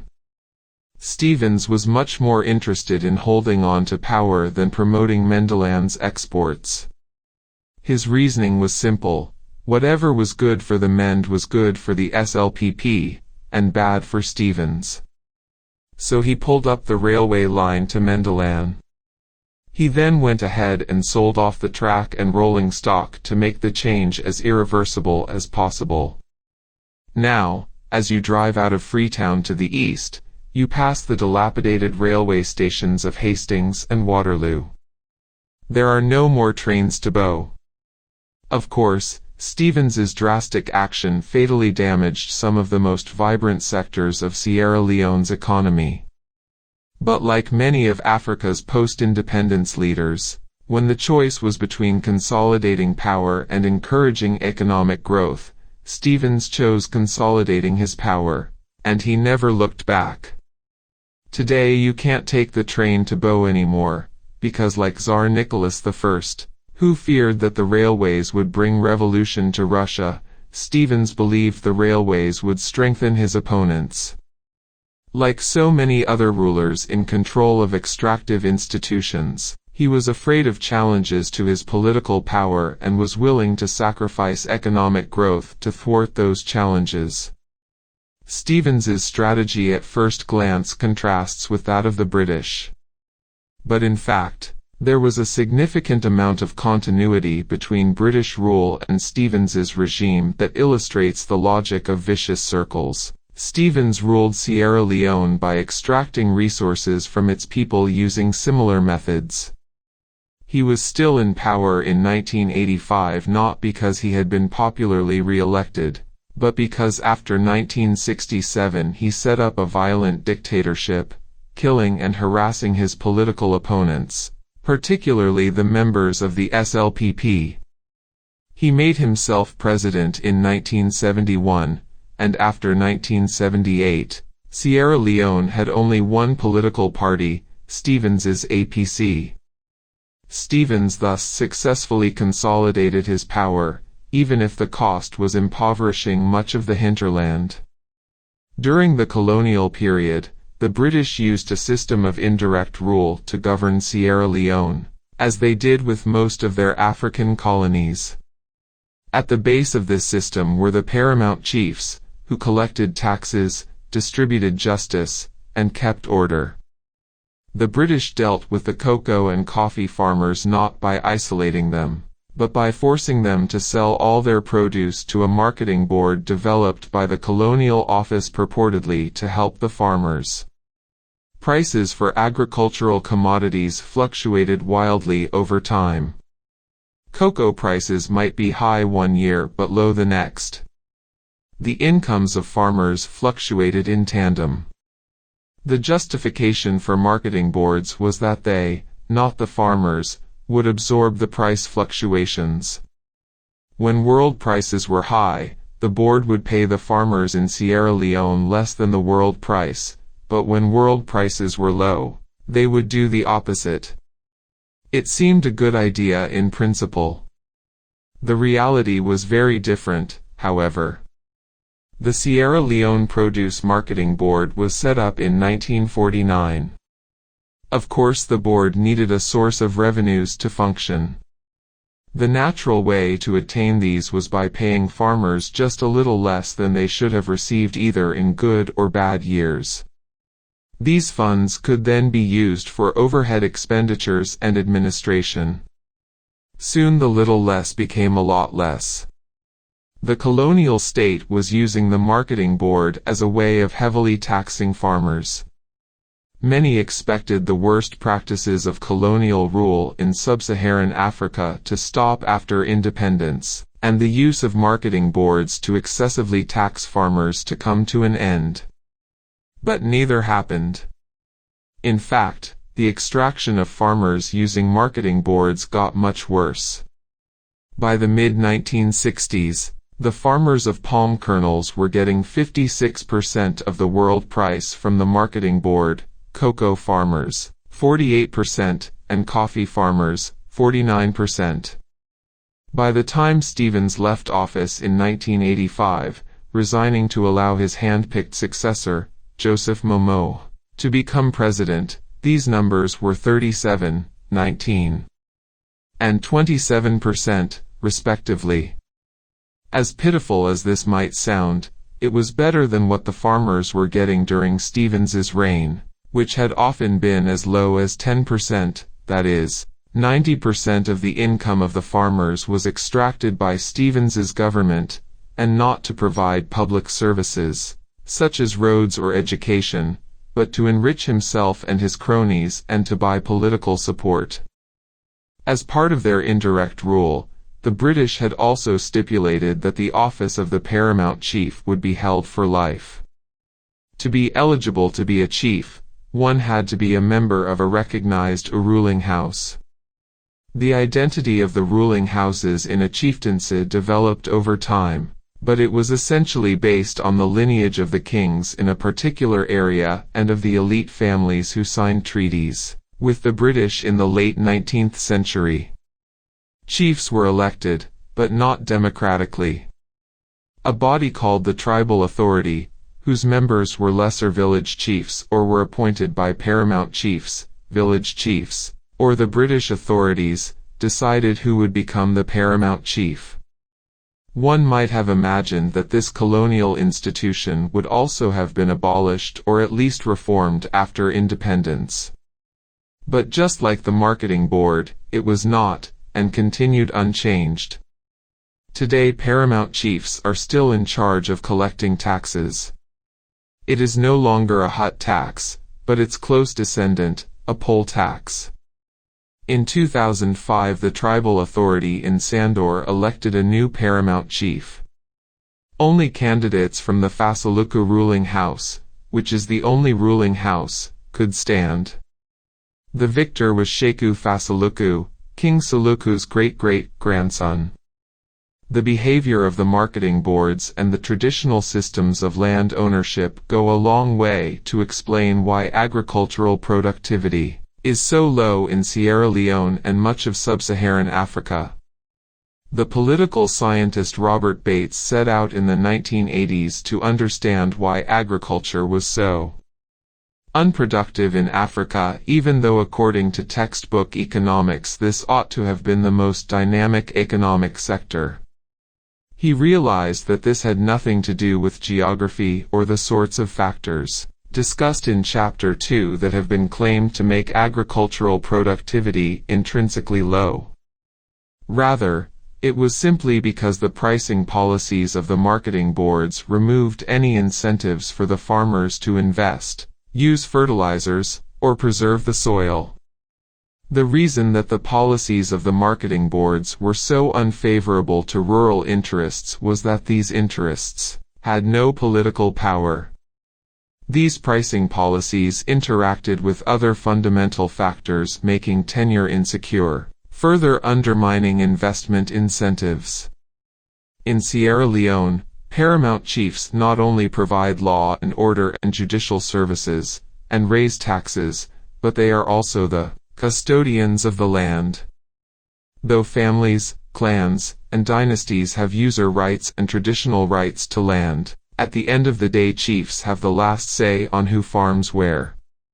Your property rights to land are only secure if you are connected to the chief, perhaps from the same ruling family. Land cannot be bought or sold or used as collateral for a loan, and if you are born outside a chieftaincy, you cannot plant any perennial crop such as coffee, cocoa, or palm for fear that this will allow you to establish a de facto property rights. The contrast between the extractive institutions developed by the British in Sierra Leone and the inclusive institutions that developed in other colonies, such as Australia, is illustrated by the way mineral resources were managed. Diamonds were discovered in Kono in eastern Sierra Leone in January 1930. The diamonds were alluvial, that is, not in deep mines. So the primary method of mining them was by panning in rivers. Some social scientists call these democratic diamonds, because they allow many people to become involved in mining, creating a potentially inclusive opportunity. Not so in Sierra Leone. Happily ignoring the intrinsically democratic nature of panning for diamonds, The British government set up a monopoly for the entire protectorate, called it the Sierra Leone Selection Trust, and granted it to De Beers, the giant South African diamond mining company. In 1936, De Beers was also given the right to create the Diamond Protection Force, a private army that would become larger than that of the colonial government in Sierra Leone. Even so, the widespread availability of the alluvial diamonds made the situation difficult to police. By the 1950s, the Diamond Protection Force was overwhelmed by thousands of illegal diamond miners, a massive source of conflict and chaos. In 1955, the British government opened up some of the diamond fields to licensed diggers, outside the Sierra Leone Selection Trust, though the company still kept the richest areas in Nyangema and Koidu and Tongo fields. Things only got worse after independence. In 1970, Siaka Stevens effectively nationalized the Sierra Leone Selection Trust, creating the National Diamond Mining Company, Sierra Leone, Limited, in which the government, effectively meaning Stevens, had a 51% stake. This was the opening phase of Stevens's plan to take over diamond mining in the country. In 19th-century Australia, it was gold, discovered in 1851 in New South Wales and the newly created state of Victoria, not diamonds, that attracted everyone's attention. Like diamonds in Sierra Leone, the gold was alluvial, and a decision had to be made about how to exploit it. Some, such as James MacArthur, son of John MacArthur, the prominent leader of the squatters we discussed earlier, pages 278 to 282, proposed that fences be placed around the mining areas and the monopoly rights auctioned off. They wanted an Australian version of the Sierra Leone Selection Trust. Yet many in Australia wanted free access to the gold mining areas. The inclusive model won, and instead of setting up a monopoly, Australian authorities allowed anyone who paid an annual mining license fee to search and dig for gold. Soon the diggers, as these adventurers came to be known, were a powerful force in Australian politics, particularly in Victoria. They played an important role in pushing forward the agenda of universal suffrage and the secret ballot. We have already seen two pernicious effects of European expansion and colonial rule in Africa: the introduction of the transatlantic slave trade, which encouraged the development of African political and economic institutions in an extractive direction, and the use of colonial legislation and institutions to eliminate the development of African commercial agriculture that might have competed with Europeans. Slavery was certainly a force in Sierra Leone.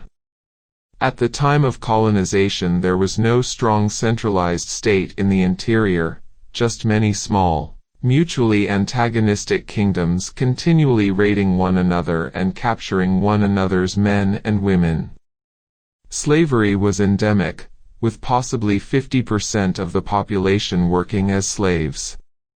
The disease environment meant that large-scale white settlement was not possible in Sierra Leone, as it was in South Africa. Hence there were no whites competing with the Africans. Moreover, the lack of a mining economy on the scale of Johannesburg meant that, in addition to the lack of demand for African labor from white farms, there was no incentive to create the extractive labor market institutions so characteristic of apartheid South Africa. But other mechanisms were also in play. Sierra Leone's cocoa and coffee farmers did not compete with whites, though their incomes were still expropriated via a government monopoly, the Marketing Board. Sierra Leone also suffered from indirect rule. In many parts of Africa where the British authorities wished to use indirect rule, they found peoples who did not have a system of centralized authority who could be taken over.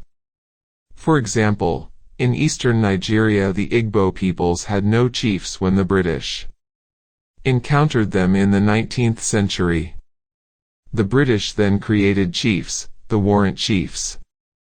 In Sierra Leone, the British would base indirect rule on existing indigenous institutions and systems of authority. Nevertheless, regardless of the historical basis for the individuals recognized as paramount chiefs in 1896, indirect rule, and the powers that it invested in paramount chiefs, completely changed the existing politics of Sierra Leone. For one, it introduced a system of social stratification, the ruling houses, where none had existed previously. A hereditary aristocracy replaced a situation that had been much more fluid and where chiefs had required popular support.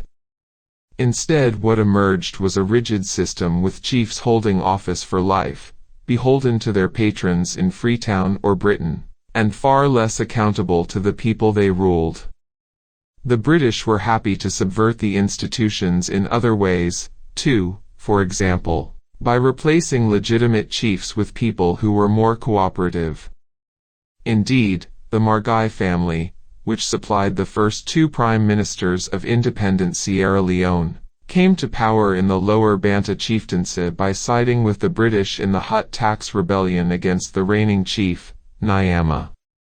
Nyama was deposed, and the Margais became chiefs and held the position until 2010. What is remarkable is the extent of continuity between colonial and independent Sierra Leone. The British created the marketing boards and used them to tax farmers. Post-colonial governments did the same, extracting at even higher rates. The British created the system of indirect rule through paramount chiefs. Governments that followed independence didn't reject this colonial institution, rather, they used it to govern the countryside as well. The British set up a diamond monopoly and tried to keep out African miners. Post-independence governments did the same. It is true that the British thought that building railways was a good way to rule Mendalan, while Siaka Stevens thought the opposite. The British could trust their army and knew it could be sent to Mendalan if a rebellion arose. Stevens, on the other hand, could not do so.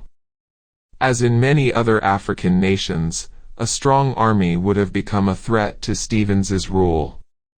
It was for this reason that he emasculated the army, cutting it down and privatizing violence through specially created paramilitary units loyal only to him, and in the process, he accelerated the decline of the little state authority that existed in Sierra Leone. Instead of the army, first came the Internal Security Unit, the ISU, which Sierra Leone's long-suffering people knew as, "I shoot you." Then came the Special Security Division, the SSD, which the people knew as Isiaka Stevens's dogs. In the end, the absence of an army supporting the regime would also be its undoing.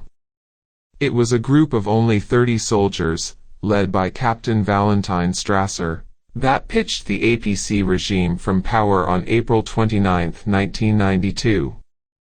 Sierra Leone's development, or lack thereof, could be best understood as the outcome of the vicious circle.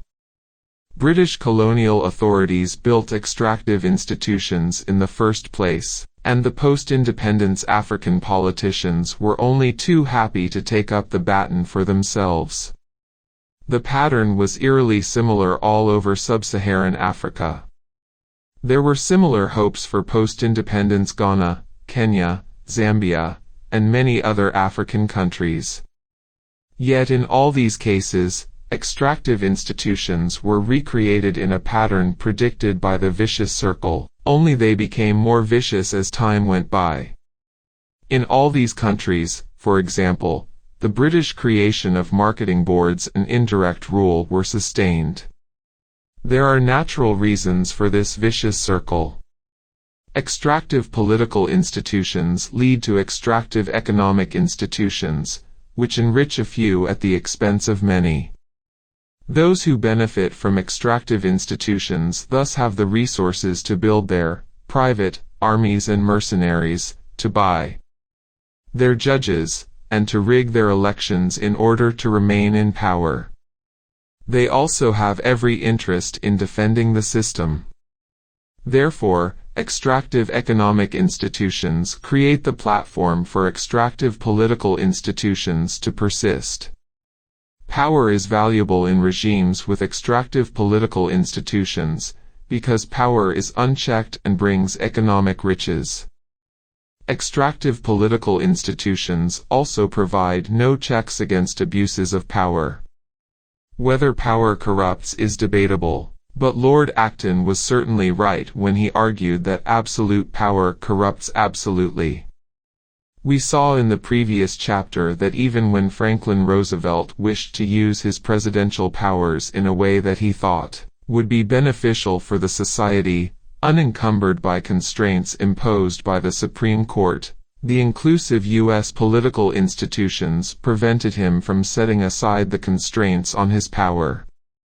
Under extractive political institutions, there is little check against the exercise of power, however distorted and sociopathic it may become. In 1980, Sam Bangura, then the governor of the central bank in Sierra Leone, criticized Siaka Stevens's policies for being profligate. He was soon murdered and thrown from the top floor of the central bank building onto the aptly named Siaka Stevens Street. Extractive political institutions thus also tend to create a vicious circle because they provide no line of defense against those who want to further usurp and misuse the powers of the state.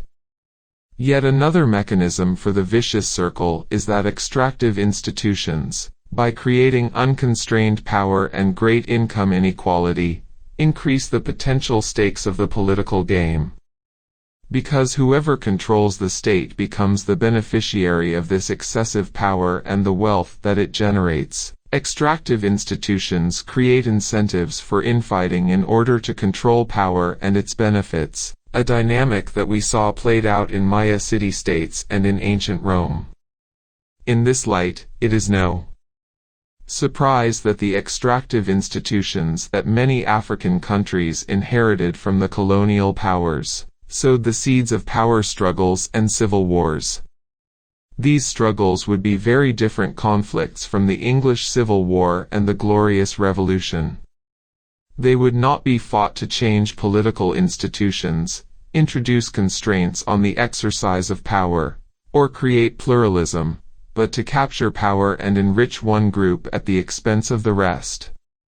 In Angola, Burundi, Chad, Côte d'Ivoire, the Democratic Republic of Congo, Ethiopia, Liberia, Mozambique, Nigeria, Republic of Congo-Brazzaville, Rwanda, Somalia, Sudan, and Uganda, and of course in Sierra Leone, as we will see in more detail in the next chapter. These conflicts would turn into bloody civil wars and would create economic ruin and unparalleled human suffering, as well as cause state failure. From encomienda to land grab.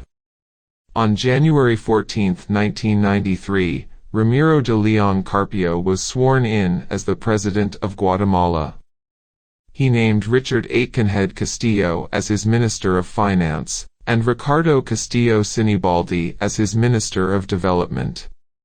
These three men all had something in common. All were direct descendants of Spanish conquistadors who had come to Guatemala in the early 16th century. De Leon's illustrious ancestor was Juan de Leon Cardona, while the Castillos were related to Bernal Díaz del Castillo, a man who wrote one of the most famous eyewitness accounts of the conquest of Mexico. In reward for his service to Hernán Cortés, Díaz del Castillo was appointed governor of Santiago de los Caballeros, which is today the city of Antigua in Guatemala. Both Castillo and de Leon founded dynasties along with other conquistadors, such as Pedro de Alvarado. The Guatemalan sociologist Marta Casos Arzu identified a core group of 22 families in Guatemala that had ties through marriage to another 26 families just outside the core. Her genealogical and political study suggested that these families have controlled economic and political power. in Guatemala since 1531. An even broader definition of which families were part of this elite suggested that they accounted for just over 1% of the population in the 1990s. In Sierra Leone and in much of sub-Saharan Africa, the vicious circle took the form of the extractive institutions set up by colonial powers, being taken over by post-independence leaders. In Guatemala, as in much of Central America, we see a simpler, more naked form of the vicious circle. Those who have economic and political power structure institutions to ensure the continuity of their power, and succeed in doing so.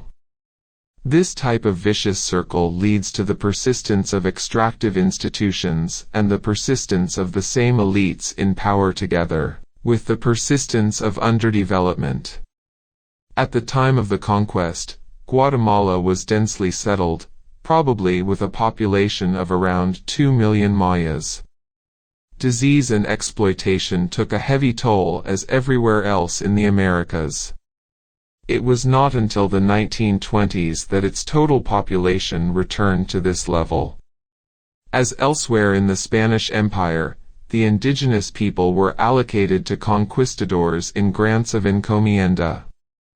As we saw in the context of the colonization of Mexico and Peru, the encomienda was a system of forced labor, which subsequently gave way to other similar coercive institutions, particularly to the repartimiento, also called the mandamiento in Guatemala.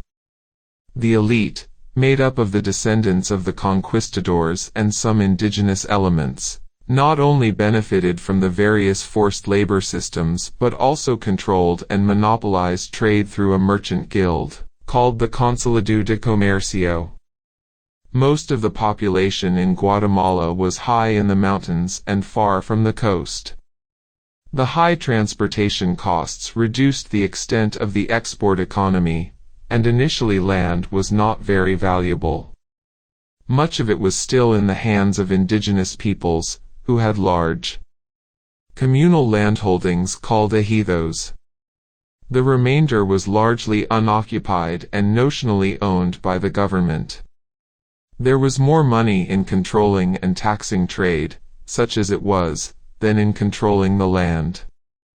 Just as in Mexico, the Guatemalan elite viewed the Cadiz Constitution, pages 28 to 32, with hostility, which encouraged them to declare independence just as the Mexican elites did.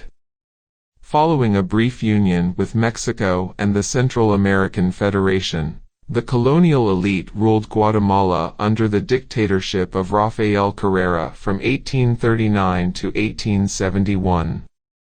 During this period, the descendants of the conquistadors and the indigenous elite maintained the extractive economic institutions of the colonial era largely unchanged. Even the organization of the Consulado did not alter with independence.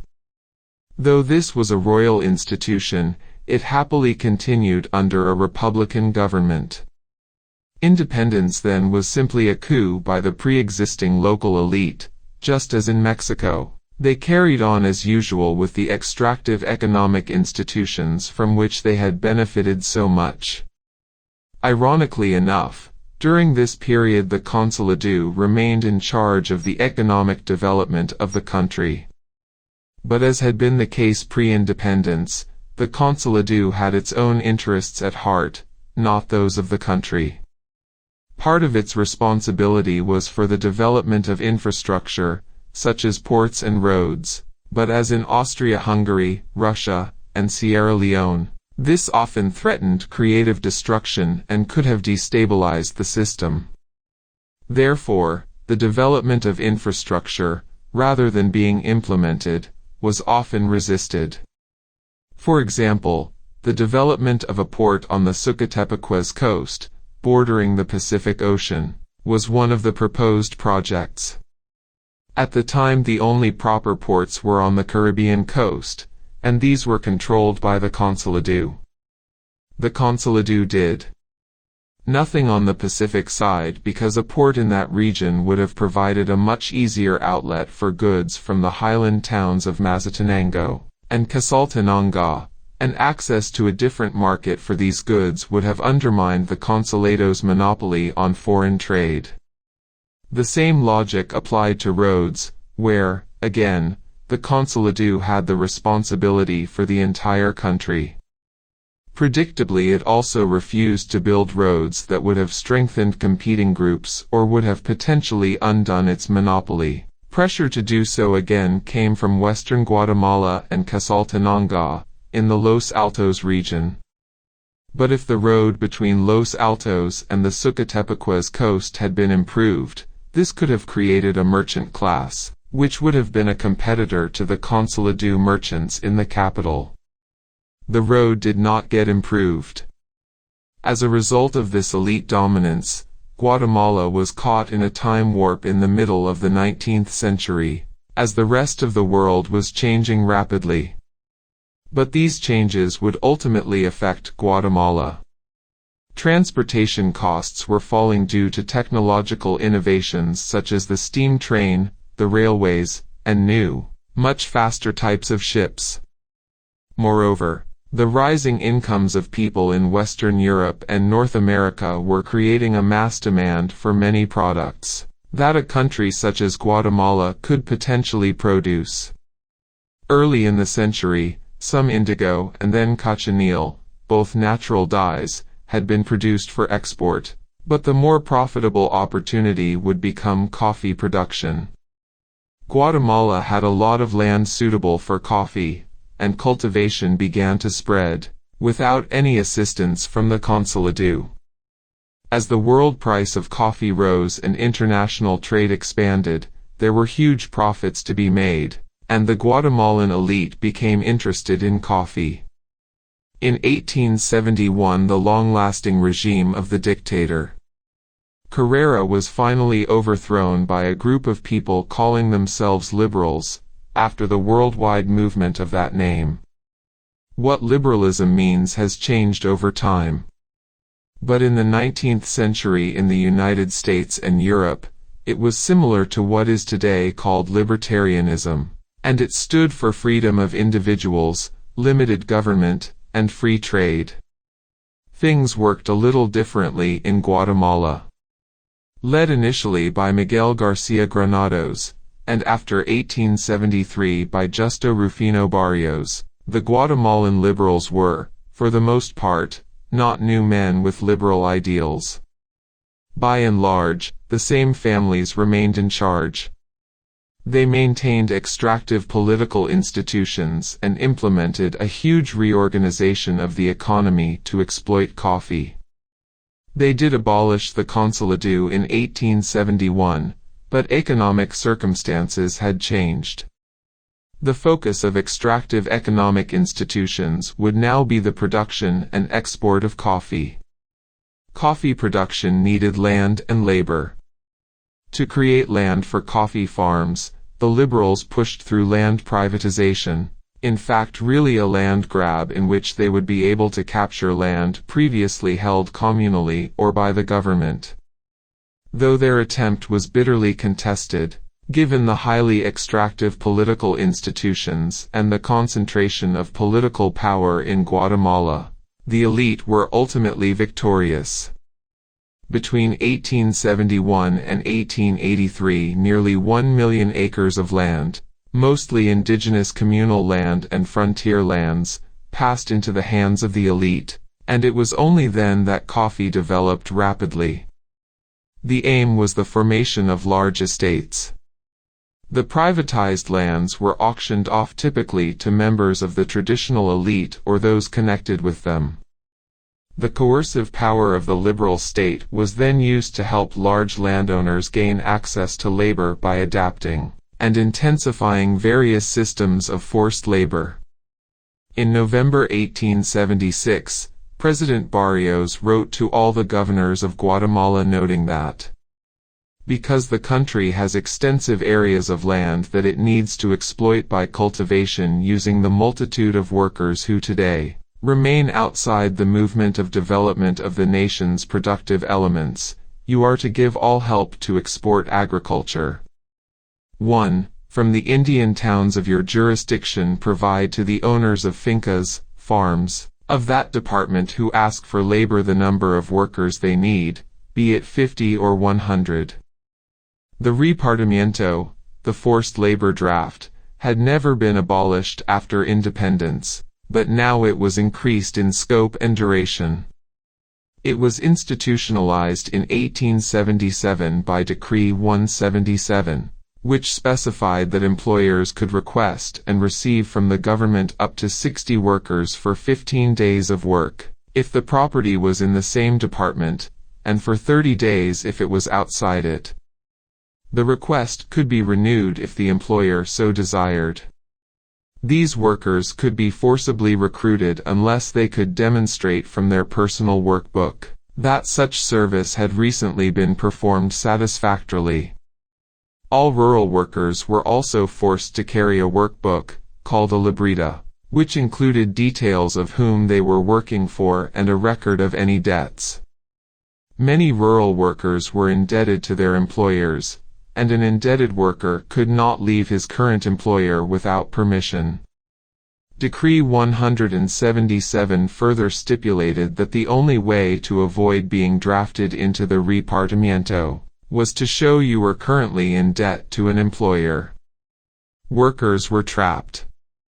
In addition to these laws, numerous vagrancy laws were passed so that anyone who could not prove he had a job would be immediately recruited for the repartimiento, or other types of forced labor on the roads, or would be forced to accept employment on a farm. As in 19th and 20th century South Africa, land policies after 1871 were also designed to undermine the subsistence economy of the indigenous peoples, to force them to work for low wages. The repartimiento lasted until the 1920s. The libreta system and the full gamut of vagrancy laws were in effect until 1945, when Guatemala experienced its first brief flowering of democracy. Just as before 1871, the Guatemalan elite ruled via military strongmen. They continued to do so after the coffee boom took off. Jorge Ubico, president between 1931 and 1944, ruled longest. Ubico won the presidential election in 1931 unopposed, since nobody was foolish enough to run against him. Like the Consolidado, he didn't approve of doing things that would have induced creative destruction and threatened both his political power and the elite's profits. He therefore opposed industry for the same reason that Francis I in Austria-Hungary and Nicholas I in Russia did. Industrial workers would have caused trouble. In a legislation unparalleled in its paranoid repressiveness, Ubico banned the use of words such as obreros, workers, sindicatos, labor unions, and huelgas, strikes. You could be jailed for using any one of them. Even though Ubico was powerful, the elite pulled the strings. Opposition to his regime mounted in 1944, headed by disaffected university students who began to organize demonstrations. Popular discontent increased, and on June 24, 311 people, many of them from the elite, signed the Memorial de los 311, an open letter denouncing the regime. Ubico resigned on July 1. Though he was followed by a democratic regime in 1945, this was overthrown by a coup in 1954, leading to a murderous civil war. Guatemala democratized again after only 1986. The Spanish conquistadors had no compunction about setting up an extractive political and economic system. That was why they had come all the way to the New World. But most of the institutions they set up were meant to be temporary. The encomienda, for example, was a temporary grant of rights over labor. They did not have a fully worked out plan of how They would set up a system that would persist for another 400 years. In fact, the institutions they set up changed significantly along the way, but one thing did not: the extractive nature of the institutions, the result of the vicious circle. The form of extraction changed, but neither the extractive nature of the institutions nor the identity of the elite did. In Guatemala, the encomienda, the repartimiento, and the monopolization of trade gave way to the libreta and the land grab. But the majority of the indigenous Maya continued to work as low-wage laborers with little education, no rights, and no public services. In Guatemala, as in much of Central America, in a typical pattern of the vicious circle, extractive political institutions supported extractive economic institutions, which in turn provided the basis for extractive political institutions and the continuation of the power of the same elite. From slavery to Jim Crow. In Guatemala, extractive institutions persisted from colonial to modern times with the same elite firmly in control. Any change in institutions resulted from adaptations to changing environments, as was the case with the land grab by the elite motivated by the coffee boom. The institutions in the U.S. South were similarly extractive until the Civil War. Economics and politics were dominated by the Southern elite, plantation owners with large land and slave holdings. Slaves had neither political nor economic rights; indeed, they had few rights of any kind. The South's extractive economic and political institutions made it considerably poorer than the North. By the middle of the 19th century, the South lacked industry and made relatively little investment in infrastructure. In 1860, its total manufacturing output was less than that of Pennsylvania, New York, or Massachusetts. Only 9% of the Southern population lived in urban areas, compared with 35% in the Northeast. The density of railroads, i.e., miles of track divided by land area, was 3 times higher in the North than in Southern states. The ratio of canal mileage was similar. Map 18, page 352. Shows the extent of slavery by plotting the percentage of the population that were slaves across U.S. counties in 1840. It is apparent that slavery was dominant in the South, with some counties, for example, along the Mississippi River, having as much as 95% of the population slaves. Map 19, page 353, then shows one of the consequences of this: the proportion of the labor force working in manufacturing in 1880. Though this was not high anywhere by 20th century standards, there are marked differences between the North and the South. In much of the Northeast, more than 10% of the labor force worked in manufacturing. In contrast, in much of the South, particularly the areas with heavy concentrations of slaves, the proportion was basically zero. The South was not even innovative in the sectors in which it specialized. From 1837 to 1859, the numbers of patents issued per year for innovations related to corn and wheat were on average 12 and 10, respectively. There was just 1 per year for the most important crop of the South, cotton. There was no indication that industrialization and economic growth would commence anytime soon. But defeat in the Civil War was followed by fundamental economic and political reform at bayonet point. Slavery was abolished, and black men were allowed to vote. These major changes should have opened the way for a radical transformation of Southern extractive institutions into inclusive ones, and launched the South onto a path to economic prosperity. But in yet another manifestation of the vicious circle, nothing of the sort happened.